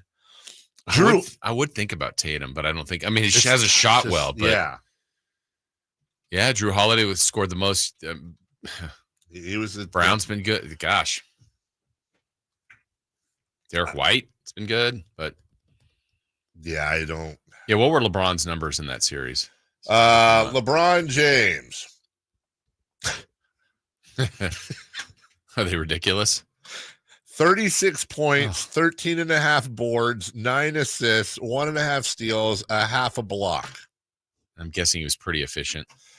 Weirdly enough, Jason, well, I mean, he was 40% from the field, 31% from three, and 68% from the line. How many games did Love and Kyrie play? 1 or 2? I do not think. As a matter of fact, I do not know. Kevin Love did not play. Okay, he never Kyrie played in one game. Yeah, and he had Kyrie had 2 points in that series. Yeah, Kyrie Irving had 2 points, and I'm an idiot. I was looking at his blogs. Oh. Kyrie had 23 points. Okay, in the one game. In the one game, he had 23 points on 10 of 22. 23 points, 7 boards, 6 assists, 4 steals, 2 blocks in the one game he played. And that series went 6. Mm-hmm. Would you like to take a guess, Jason Ross? Because I know we got to go to break here. Let me filter it this way. Here we go. Who is the Cleveland Cavaliers' third leading scorer? Third or second? Third? No, second's Kyrie Irving. Oh, because of yeah. Christopher Laud, feel free to participate as well. I'm going to say J.R. Smith. J.R. Smith was 4th. This was for 2015 Warriors Cavs. LeBron James number 1. Kyrie had 23, but in just one game. J.R. Smith was 4th. Kevin Love did not play. I don't expect anyone to get Kyle Korver, Tristan Thompson. Let me see here. Kyle Korver wasn't even on the team. Mike Miller was, though. He was second to last. Tristan Thompson, number 5. 2 ex-Kings are 6 and 7. Omri Caspi? No. Number 6, Matthew Dellavedova. Number 7, Iman Shumpert. Guys, the third leading scorer. Remember, Kyrie was second, but played one game. So basically, LeBron James is lean-on guy for that series. Timofey Mozgov. Right? Oh, by the way, Andre Iguodala totally deserved the MVP over Steph Curry. 8. Andre averaged 16, 6, and 4. Okay. Steph averaged 26, 5.5, and he had 2.3 more assists. He had a half a steal more. How do you not give it if you're going to vote? How is Andre Iguodala more? I remember watching the finals. He had some clutchiness going on. Don't get me wrong, but how do you sit back and go, he's more important to this team than Steph Curry? I hate MVP voting. I really do, because there's like 9 different ways to look at it. And I personally, it's the most valuable player on the team. And I don't have energy for any other part of the argument, unless I'm switching to all electric. And then I'm going with my friends at American Energy Heating and Air. Yeah. Hey, everybody. Carmichael Dave here, and it's summer, and it's hot, hot, hot. Well, look. During this 30-second break, I'm going to explain to you why my friends at American Energy Heating and Air, who've been around since 1981, who are A-plussers, as we call them, with the Better Business Bureau. In fact, if there was MVPs for heating and air, it would be American Energy, not Andre Iguodala. Let them come out to your house for free. Let them take a look at what's going on. Let them recommend an HVAC system that's right for you. and let them get you up to $9,000 in rebates. And they'll do all the work for you. They'll do everything but do the instant direct deposit in your account. Yeah. 916-520-9990. That's 916-520-9990. AmericanEnergyAir.com. American Energy, making the uncomfortable comfortable. We'll take a break. When we come back, a brief look ahead to Game 3. And we have minor breaking news with the National Basketball Association. We'll get to that next. What's the missing piece for the 49ers? Which names will they add during free agency? Whether it's in season or off season, the coverage never stops. Get the latest 49ers news on Sacktown Sports and sacktownsports.com.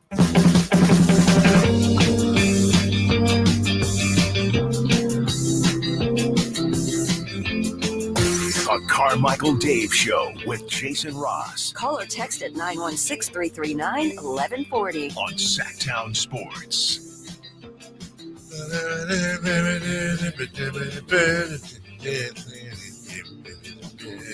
Hey, Darvin Ham. Remember him? I do. He's joining the Milwaukee Bucks as the top assistant coach to Doc Rivers. Okay. That's according to Adrian Wojnarowski. You know what that smells a little bit like to me, Jason Ross? What's that? Hey, Darvin Ham joining the Milwaukee Bucks and in line to take over for Doc Rivers if they fire him midseason if they continue to suck. Isn't that where he came from? I believe it is. Yeah. I believe that it is. Darvin Ham going back home, kind of, but not really. Ham home. Ham home. Adam Scott will appear in the U.S. Open. Why does that matter? Adam Scott's kind of washed up, right? Well, maybe, maybe not, but he has now played in every major. Jason Russ, how many years do you think Adam Scott's played in every major? All four. Since 1998. 26 years. You're close. 23 years. Not that good. But 23 years, nothing to shake a stick at. That's the longest active streak at 92. The second longest, Jordan Spieth with 43. Wow. Yeah, for real. That's good for him, and I'm looking forward to the U.S. That's what That's what we get for Father's Day, Jason. We get the U.S. Open. That's right. Tradition, unlike any other. Dork. No, that's Oh, not. okay. That's the Masters. All right. So look, hey, if you're the Mavs, Game 3, you just got to downplay the first two games. You didn't get blown out by 50. Mm-hmm. It was one blowout, one pretty good game. You just got to look at the pot, guys. Just keep playing your game. Wear these guys down, and make this a series. Because right now this is a little bit. Let's go Rocky 4 here. There's a little bit Drago beating up on Rocky in the first round, but you're looking for that one uppercut. The one uppercut that can get Drago to bleed and take a step back, and we might have ourselves a series. Now, I don't think that's going to happen, but I think if you're Boston, you're looking. You want to cut Boston. If you're, Dallas, you want to cut Boston a little bit. You want to make them.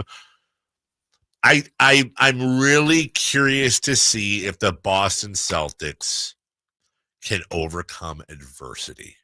They haven't really had. I mean, Kristaps Porzingis being out, you could argue, sure.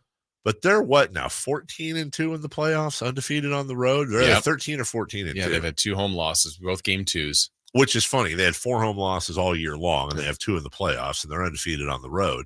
They're 14-2 in the playoffs against the best teams in the NBA. They haven't had to deal with adversity. I'm talking about punch them in the mouth. I don't mean physically, but punch them in the mouth in Game 3.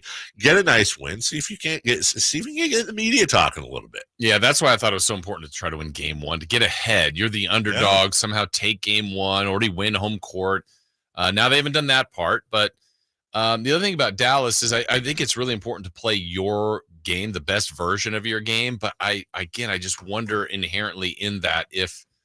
Why I liked Indiana, at least the way they played Boston, is they had so many more turns. They pushed the ball. There was pace. It was different. That's just something unique that's really tough for any team to handle. The uniqueness to Dallas is Luka. Yes. And Kyrie. Yes. And they can't change that. That's what they've got to go on. But they haven't found the sweet spot where Luka and Kyrie are great, and then also dishing to others to making the best versions of them. And Boston, to their credit, has defended that very well. In addition to the obvious, which is, hey, Kyrie's got to play better. We both agree on that.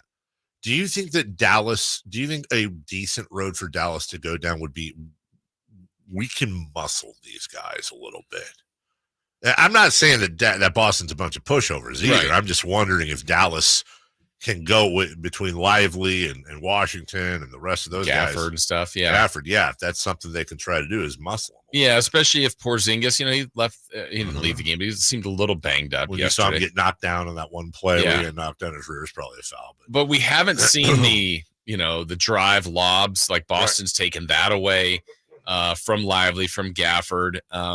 We just, again, I think they've doubled Luka some, but they've really just made it like, look, you guys are going to have to get some superb numbers, and Luka's been pretty good at that. Kyrie hasn't. So I don't know. Dallas has to try to crack that code.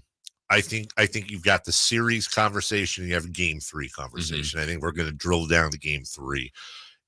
Everybody says we have to have a great start. Again, I want to see Boston bleed a little bit. I want to see him get cut. I want to see Dallas come out and, let's say, after the first quarter, they've got a 13-point lead. The crowd's going absolutely insane.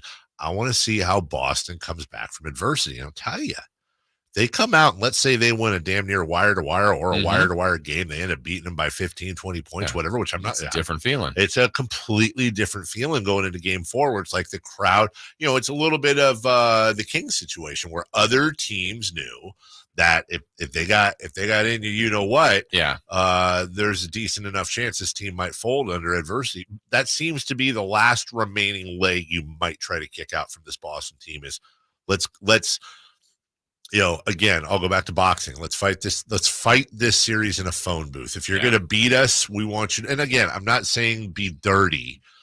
I'm not saying crack someone even. I'm just simply saying get physical, see how these guys deal with adversity. Yeah, and Dallas has to know, look, we kind of talked about how Tatum struggled shooting. Well, Dallas is a part of that. So they've defended him pretty well. But how do they keep from, Porzingis getting 20 in game 1, Holiday 25 in this game, Jaylen Brown getting loose? It's just, that's really tough. Boston has so many answers. And, you just might be overmatched, but that doesn't mean you give in. You just got to keep going and see if you can have something truly spectacular. And I think Luka's capable of it. And I know Kyrie is too. Just haven't seen it yet. Crosstalk coming up here about 9:43. Stiles and Watkins will join us for the first cross of the week. When we come back, what to watch tonight in baseball, both local teams going at it, and this day in sports history as well. More of all that final half hour of the program next. Trying to find out where to catch your favorite team's games? Are you a fan of the Kings, Niners, and the NFL? Well, Sacktown Sports has you covered. Touchdown! San Francisco! It's all on his shoulders. Cox rocks. He fires for the win. He's got the triple. Catch all your Kings, Niners, and NFL games all year long on Sacktown Sports and SacktownSports.com. For the ones who know safety isn't a catchphrase, it's a culture. And the ones who help make sure everyone makes it home safe. For the safety-minded who watch everyone's backs, Grainger offers supplies and solutions for every industry, as well as safety assessments and training to keep your facilities safe and your people safer. Call, click Grainger.com, or just stop by.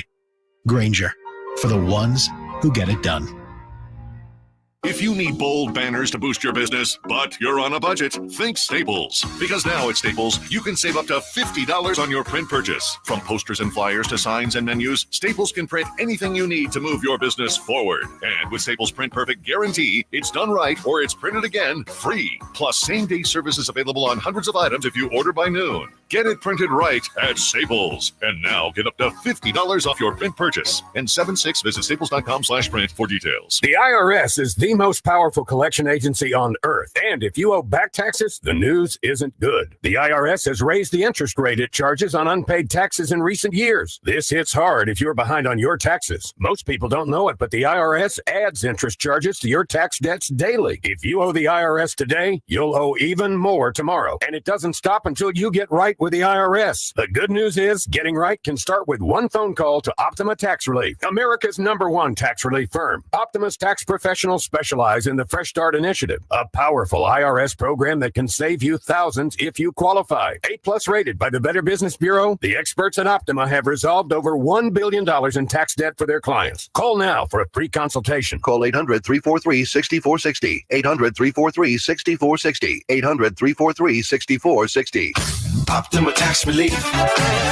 Some restrictions apply. For complete details, please visit OptimaTaxRelief.com. The Gold Rush Classic is a celebrity pro-am golf tournament, a celebrity skins challenge, a $1 million hole-in-one contest, a celebrity draft party, an awards party, an incredible farm-to-fork dinner, and a fabulous concert under the stars. The Gold Rush Classic raises money for Make-A-Wish, Jordan's Guardian Angels, First Tee of Sacramento, and other worthwhile children's charities. It's happening August 22nd and 23rd at Rancho Murrieta. Imagine playing golf with an All-Pro or Hall of Famer like Brown, Fernandez, Ostertag, Fias, Jackson, Polanese, Sharp, and our own Greg Vaughn. The Gold Rush Classic offers this exciting opportunity, along with a chance to win the Rancho Murrieta Homes and Land $1 million Swing for Charity Hole-in-One contest.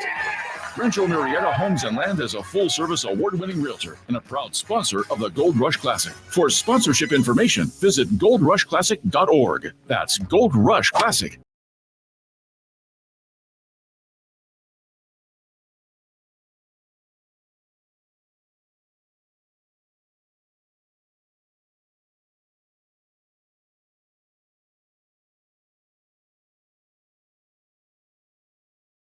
Best in local sports. They just make it interesting, you know? It's the Carmichael Dave Show with Jason Ross on Sacktown Sports. For a guy from the 925, crisis averted.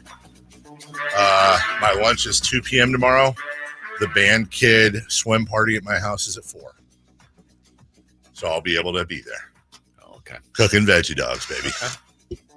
God knows what else. Come on, Kelly, eat up. I got to go to this band party. Come on, Kelly. Good at business, not good at lunch, apparently. A's at Padres tonight. Jason, what's the key to this series for the A's? Score more runs. Back to you. Chris Verlaud, A's Padres tonight. What do the Padres have to do to beat the A's? Keep the A's from scoring. I don't disagree with Show either. up. Houston taking on the Giants in San Francisco. Jason, can the Giants sweep this series? Yes. Yep. The arm of Kyle Harrison tonight. Chris, Astros visit San Francisco tonight, take on the Giants. Is this the key? I mean, could this really be the key to the rest of the season for San Francisco? Absolutely. I think we'll be looking at this series. Exactly. We'll be talking about this series for decades. I would say so. Yeah. Hey, we're playing Jackbox last night with a couple of friends, and it was fun. And wait, you're playing what? Jackbox. You ever play Jackbox? No. No. You have a Fire Stick or whatever, you download it. And it's just like there's different categories where it'll be like it's a trivia game. Well, some of it's trivia, but then there's a game called Quiplash. Yeah. Where it'll say like the last thing you want to hear a lifeguard say when you're in the pool, and then you can. We generally insert your lines. Yeah, let's just put it this way: if you were able to somehow read about 3/4 of our answers, I wouldn't have. That's no Baby Ruth. Right, exactly. So anyway, sure. And it was what was the original Murderer's Row in baseball, and it was like 27 Yankees, 94. It was like everything post 80s and the 27 Yankees. Who's the one guy to get it right? This guy. Nobody else had a clue. I think my wife picked like the 98 Giants or something. That's why they call you Mr. Baseball. Set the screen. That's why they call me Mr. Baseball. Just not because of that cool mustache. What, this cool mustache? Yeah, like Tom Selleck. Yeah, I was thinking about that because I gotta shave this here soon. This beard thing. I shaved yesterday. Just keep the mustache. You shaved. I'll bet you shaved yesterday. Well, no, I didn't take it all off. I just trimmed it. Vlade Ross. This last segment. On this day in sports history, Jason, you'll remember this. Joe Nuxall. I was there to cover it. Pitched, no, he didn't. Yes, he did. It's 2/3 of an inning for the Reds, and he picked up nothing. He just pitched the 2/3 of an inning. Got a couple outs. But what was interesting about that in 1944 is he became the youngest player in Major League Baseball history still holds the record 80 years later. He was 15. Christopher Lott, question for you. Is Joe Nuxhall still with us? That would mean he's 95. I'm going to say no. Jason Ross. I go with no. Unfortunately, both of you are correct. Joe Nuxhall left us at 79 years old, November 15th, 2007. And I personally would like to dedicate the rest of the segment to him, the youngest player ever in the major leagues. He did that when he was 15, then went down to the minor leagues, returned to the majors at 23 years old. I think he made an all-star team or two. I think you might be right. I know he's a broadcaster. Two-time all-star Jason Ross, 55 and 56 with the Reds. He's in the Cincinnati Reds Hall of Fame, and also had some time with the Kansas City Athletics, the Los Angeles Angels. He became a broadcaster post-career after that, and on the Reds broadcast team with his part of his trademark radio sign-off phrase, Joe Nuxhall. This is the old left-hander rounding third and heading for home. That's displayed on the outside of the Red Stadium. How about that? This is the old left-hander rounding third and heading home. That's a weird one for a pitcher to say. A little bit, right? Yeah. Strike three, ball game's over, and this old lefty's heading to the house. When was he calling games? He was calling games. Probably for the glory years. Like in the 60s and 70s. I mean, there's a pretty good chance that he had a couple of drinks during the game. Maybe. What if they brought Here's that old back? lefty going around third and coming out. What if they brought back drinking during the game? Drinking, smoking. Oh, love it. You know? Oh, remember old Harry Carey had a few too many Budweisers, and he didn't care. I think it's got to be like designated teams. Can I also like the A's? I think would be a great designated team. By the way, do we also know do we also know that like Bob Uecker doesn't have a glass of bourbon or something? We don't know. We don't really know that. Like, how do we know You wouldn't know that anybody would. Yeah, that's what I'm saying. How do we know? They know where the camera cuts off. How do we know John Miller ain't having a beer? Could be in a What's flask. G-Man's drink of choice during the game? Milk. We'll never say. Secrets. Can't imagine G-Man. Yeah, I think it'd be iced tea, milk, a hot dog. It's water. Yeah. No, I bet it's like a Sprite. By the way, Joe Nuxhall started his broadcast career in 68, retired in 2004, 60 years after his major league debut. Well, that was a life well. 15, though. My goodness. 15 years old. I mean, what was I doing at 15? Wasn't that? Were you still playing baseball? I played till I was 16. So. Okay. So you just didn't get the call up. You could have gotten 2/3 of an inning. Close. Didn't get the call up though. And finally at 16, I was like, you know what? It's time to end the dream. The funny thing about that is in theory, you probably could have pitched 2/3. I mean, I know you could have, but could you have recorded 2 outs? I think so. In baseball, that's just they get hit it right on the screws and just goes right to somebody. I was a better player at 14 than I was at 19. I can tell you that much. Just saying, couldn't gotten a hit. Yeah. Oh, no. That's different. Also on this day in 2016, hey, Steph Curry, 38 points, puts the Warriors up 3-1 on the Cavs. It's over. And that was it. That's how the series ended, and they went on to win the championship. They won a 4th game? No, sorry. I just read the rest of this here. The Cavs would win the last 3 games of the series to give LeBron his Cleveland title. I think that's his best title. I 100%. And you saw Cleveland being down 3-1 and then completely steam their way to the 4th win. Not going to happen again in our lifetime. No 3-1 deficits? Definitely 3-1 deficits. Just don't know about 4-3 comebacks. Okay. Yeah. Maybe. And that has of all. I mean, look, we just know the human nature of sports. The Warriors won 4 titles. Yes. But that one, I'm sure, kills them because that was the 73 win team. Yeah, it was a 73 win 3-1 lead. They were dominant in the playoffs, and then that group didn't win. And you got to think, yeah, exactly. And so they can't be called the best team of all time. Right. Those Michael's 72 win Bulls. Yeah, they won themselves a title. Absolutely. They are the greatest team to ever play. And the Warriors, they're the greatest regular season team to ever play. But you know what they say, Jason? It don't mean a thing if you ain't. It don't mean a thing if you almost there. It don't mean a thing if you if Come you on. don't win the championship. Yeah, that's the song. Nailed it. Absolutely nailed it. So Bobby Hurley's brother Dan is going to make his decision today. Caitlin Clark has commented on the Olympic snub. She says, I'm excited for the girls that are on that team.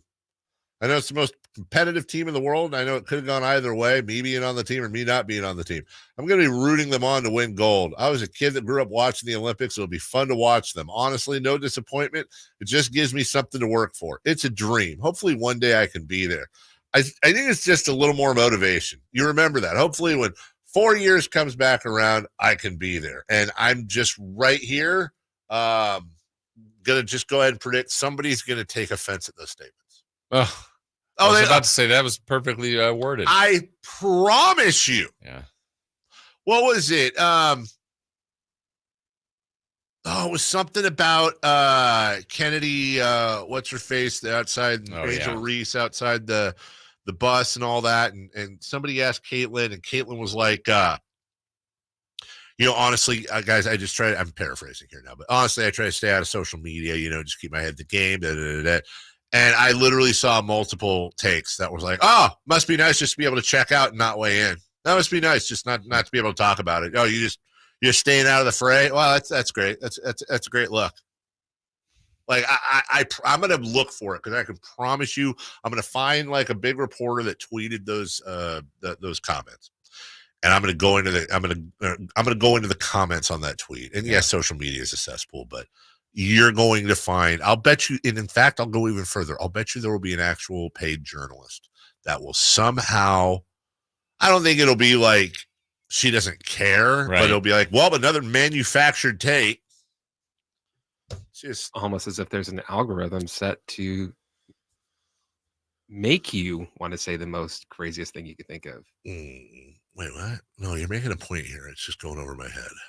I know you're making a point here. The algorithm sets it to where as more people engage, the more likely your tweet is going to be seen. Oh, right. Oh, so if they have their hot super take and all that, their engagement farm. Yeah. Yeah, no, he's absolutely right about that. That's just this whole thing is like, this part of the underbelly of this whole WNBA thing is like, I know this is the wrong take. I'm just being honest. I'm super excited for the league. I'm super excited for Caitlin Clark. I'm super excited for the growth. Like, there's no negatives to it at all, but it's also becoming really annoying. It's like honestly becoming annoying. It's like really all this crap. Can we just play basketball and be good and nice? And I know that's not the same way in every sport. It's just freaking annoying, dude. Like, what are you doing? This should be like the celebrated awesomeness of the WNBA. And they're having like lame press conferences and all this crap. It's like, dude, people care about your sport now. Like, handle it. Like, have your house clean the house, clean the toilet. Have some food in the fridge. Have some waters in the cooler. Like, welcome the guests in. It's like everybody busted in. You were doing off. Right. Exactly. All right, we'll take a break. Get the veggie dogs on. When we come back, cross talk with Styles and Watkins, celebrity birthdays, and more right after this. De'Aaron Fox plays here. Stolen by Fox. Breakaway coming up for De'Aaron. And a simple, casual spike to the left hand. Kings lead by 3. Sacktown Sports is your proud home of the Sacramento Kings. Hello, Sacramento. I'm Emran Plati, owner of True Sports Cards and Collectible Store here in Rockland, California, and the host of the True Sports Cards Show that airs right here on Sacktown Sports 1140 every Saturday from 10 to 11 a.m., where we discuss the latest trends, hottest products, and deliver exclusive interviews with other industry leaders. And don't forget to visit our shop, True Sports Cards, at 6661 Stanford Ranch Road in Rockland and see what we have for all your sports card and memorabilia needs. At Ashton & Price, we get injury victims to yes. Experience, yes. Ashton & Price has been around for over 25 years. No more insurance companies? Yes. Our clients focus on getting better and we handle all the rest. Results? Yes. We've collected over $100 million for injury victims. No fee until we win? Yes. Our clients pay nothing until we win. Ashton & Price, the best at getting to yes. Remember, for the best advice, don't think twice. Call Ashton and Price. Save on rows and rows of new Hondas during our giant summer sale at Folsom Lake Honda, your one-stop Honda shop. Hurry in and save on our best selection of new Hondas. Each is priced to sell now. Folsom Lake Honda is your one-stop Honda shop for great pricing on a giant selection of new CRVs, HRVs, Ridgeline, Civics, and Accords with low finance and lease options. Get to Folsom Lake Honda or go to folsomlakehonda.com. Folsom Lake Honda. Yeah, your one-stop Honda shop. Sacramento, Dirk Bentley is coming to town. Hey, y'all, this is Dirk Bentley. Saturday, September 28th at Hart Health Park at Cal Expo for Country in the Park 2. And he's bringing some friends. This is Bonnie. Take my hand, let me make you mine. Paige Dasha, Kelsey Hart, and more. Saturday, September 28th at Hart Health Park at Cal Expo. Get your tickets before they sell out at CITPfest.com. Brought to you by Hyatt Vacation Club and Xfinity. Power Business Technology is proud to be 100% independent, locally owned, and managed Toshiba copier dealer. Local ownership cuts out the red tape, allowing ourselves to never be too busy to personally answer the call when our clients need us. Recognized for excellence in service execution, training, and customer service, we're proud to be named a 2022 Toshiba ProMasters Elite Dealer. Contact us today for all of your business printing needs at 844-POWER-BZ. That's 844-769-3729 or visit us at powercopiers.com. It's time for the news of the day. The latest headlines, the biggest stories, Hard-hitting analysis. Yeah, this is none of those things. And now, here's Carmichael Dave and Jason Ross. Hey. Well, does it not work? Doesn't work. Well, why don't you move to this mic since you're here? Hey, there's one of our engineers right there. Okay. Well, yeah. Just don't. You can move over there and share a mic like in a rock concert. You can come here and come on over, Chris. Come on, hang out with me. All right. No, I'm just kidding. Please don't. But you guys share a mic, or maybe we can get a remote mic. Well, we can't hear you. We're only hearing one side of the conversation now. Jason's pushing his mic over.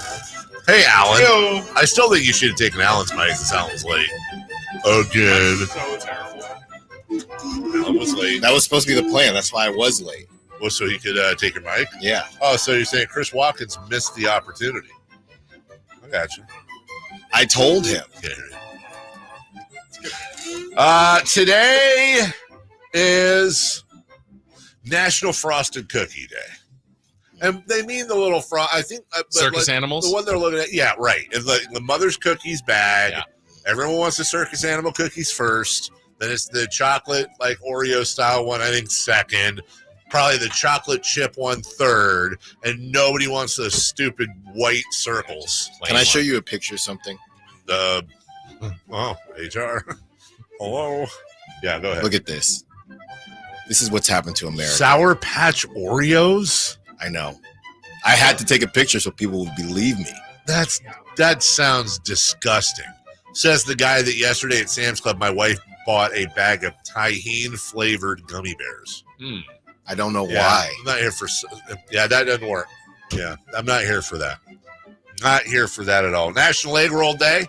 Sure. I'm in. I'm here for egg rolls, but I'm really here to promote alternative egg rolls. We spend so much time eating an egg roll. You think of pork and the veggies and the thing, and you dip it in the sweet and sour. No, yummy. I'm here for cheeseburger egg rolls. Okay. I'm here for crab rangoon egg rolls. I'm here for all the different styles. You can do sweet dessert egg rolls. I'm here for all the different styles of egg roll. I'm in for the rolls. Yeah? I should make some. The hot plate. Bring them in. I don't know if that's... Today is National Herbs and Spices Day. Well, I know I'm a big fan of 7 of them. Or is it 11? Is it 11 herbs and spices? 11. It is 11, sorry. And then finally, it's National Iced Tea Day. Not the wrapper, the drink. Big fan of iced tea. Arnold Palmy. Once again, you don't like iced No. tea? Would you like sweet tea? No. How about minty lemony tea? There are a lot of people that don't like tea, iced tea. There are a lot of people that don't like tea. That would be me. You don't like tea. Is it? You just don't like any kind of tea? Correct. Wow. I'm in. When was the last time you had an iced tea? I don't know. I don't maybe prefer your it. taste buds have changed? I have had it in an Arnold Palmer. Okay. That's about the only acceptable. I make my own sweet tea.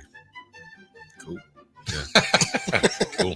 I'm glad you asked. So I put like 2 things of Lipton decaf in there. I'm out. Here's the key.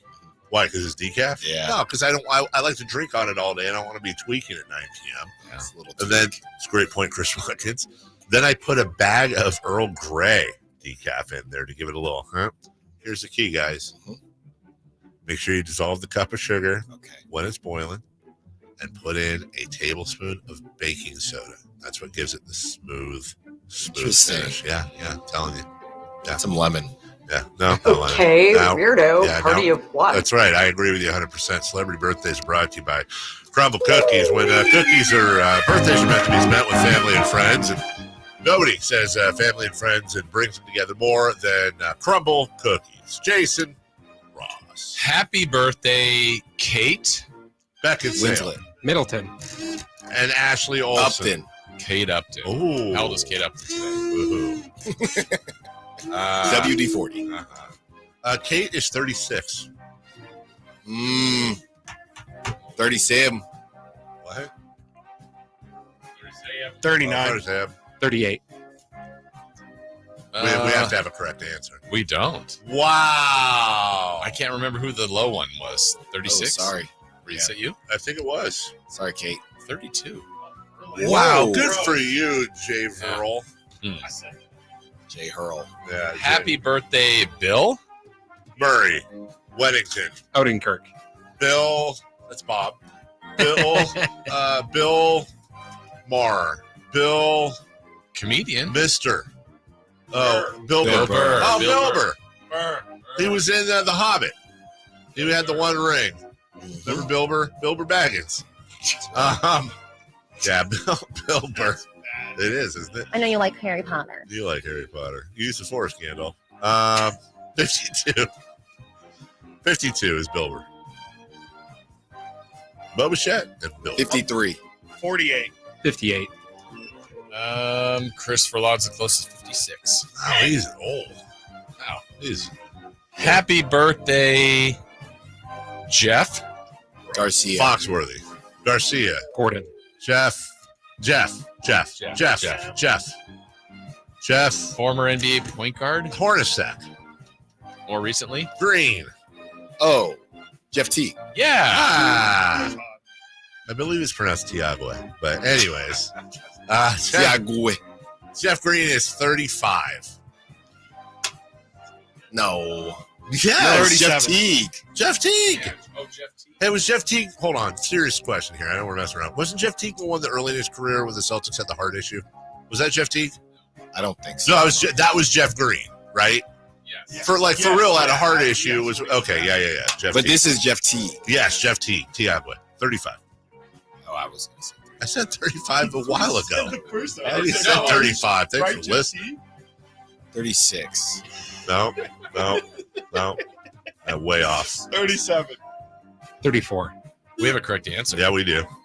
Alan Stein. Yes! This first one in 3 weeks. But he was going to say 35. I think it's a half a right answer. Happy birthday to, I believe, the youngest of the Obamas, Sasha. This is gonna make us is it feel Malia old. the youngest? They always say don't know. Sasha and Malia. Oh, you're right. So maybe. All right, whatever. One of the Obamas. That's important. Sasha. Yeah, Sasha. Vujicic? That's Vezenkov. Talking about him all morning. Sasha Obama is 24. It's going to make us feel old. 25. 23. 22. We have a correct answer. It goes to Chris Watkins, 23. Oh, man, Chris, you're good. Happy birthday to Dan Cortez. Orlovsky. Come on. Orlovsky. Dan Henderson. Dan. Nita Vito. Dan the Dancing man. Man. Who is Dan the man? Early. Signs on his birthday. Who is Dan the man Levitan? Why Dan do I know that? Levitard. Dan Levitard. Oh, I know. I got it. Oh, what a pull. Dan the Man Levitan was a guy that came on before Adrian Coronauer in Good Morning Vietnam. Oh, wow. Nobody knows what you're talking about. Yes, they probably don't. Which Dan was? Dan, former quarterback, Hall of Famer. Oh, Dan Marino. A different one? Dan Orlovsky. Dan Fouts. There we go, Dan Fouts. Dan Fouts is 71. Yeah. You know that? 69. Dan the Man Levitan. 72. 74. We have a tie between the Chris's. 73 for Dan Fouts. He's old. Happy birthday, Elizabeth Taylor. Warren. Olsen. Elizabeth Warren. Is there a echo in here? What did you say? Well, you said 35 after I said it a little bit ago. I didn't get Elizabeth. on you. Boop. Please don't want to. Elizabeth Poop? Boop. Oh, Boop? Yeah. Oh, Elizabeth She Hurley. goes Betty for short. Hurley. Elizabeth Hurley. Oh, Elizabeth Hurley. Who do we have on I call her Liz. Who do we have on Friday? I had a super crush on her back then. It wasn't. Anyways, this is another one. Elizabeth Hurley. Oh, Elizabeth Hurley. She's probably at 54. How do you cheat on Elizabeth Hurley? Yeah, I'm just gonna keep it moving here. 52. What a wiener. 55. 57. Chris Verlata's the closest, 59. What? For Elizabeth Hurley. Wow. All right, let's see. Last one. Happy birthday, Pokey. Reese. Pokey Reese. Stupid. How old is the former shortstop? I believe? Yeah, Red. Yeah. Pokey Reese is 55. They don't make nicknames like they used to. No, they don't. Like 56. Pokey Bip. 62. 61. 51. Oh, Dave. What? Dave was the won. closest. Yeah, I did. Yeah. He's just looking at Elizabeth. I'm looking at Elizabeth Hurley. Can I get everybody? Yeah. Oh, DJ Qualls is the last one on my list. Oh, all right. Alan? Remember him? DJ Qualls? Yeah. DJ Qualls. Go ahead. Oh, DJ Qualls, man, at this point in time has to be 55. Chris Watkins? 32. Yeah, I think he's 33. I'm going to say 44. Chris Verlata's the closest, 46. Oh, You know who I DJ said Qualls 46. is? yes. He's I'm gonna from pull up his picture. He's always on He does the mornings for Power 97. He's from Road Trip. He is from Road Trip. He's always used in Chet Holmgren and other gifts. Not that picture. No, not I there. know exactly who he is because I see your guy's birth. I thought it was actually a DJ. It's this guy. Yeah, All right. from Road Trip. Yeah, he's a stud. Yeah. All right. Yeah. I'm going to guess Sasha Vezenkov and the Yeah, Celtics. Sasha Vezenkov. I just want to give a shout out to everybody at Sacktown Sports this weekend. The coverage we had on Sasha was crazy. Yeah. We had everything. We had instant reactions, and we're going to keep it going up next. Yeah, we did. It was a great weekend for our coverage, and I echo that. Styles and Watkins next. Did you miss any part of our live local shows? Don't worry, you never have to miss them again. Check out sacktownsports.com and search our podcast page and play our shows when you want. The Carmichael Dave Show with Jason Ross, Styles and Watkins, and the Drive Guys. Plus, other podcasts like Return of the Empire, Return of the Roar, the Stingers Up podcast, and Golf to Go with Frank LaRosa. They're all available right now on sacktownsports.com. I didn't ask to be thrown in the streets with nowhere to go. I didn't think I'd survive. But I did ask for help, and Covenant House was there for me. 1 in 10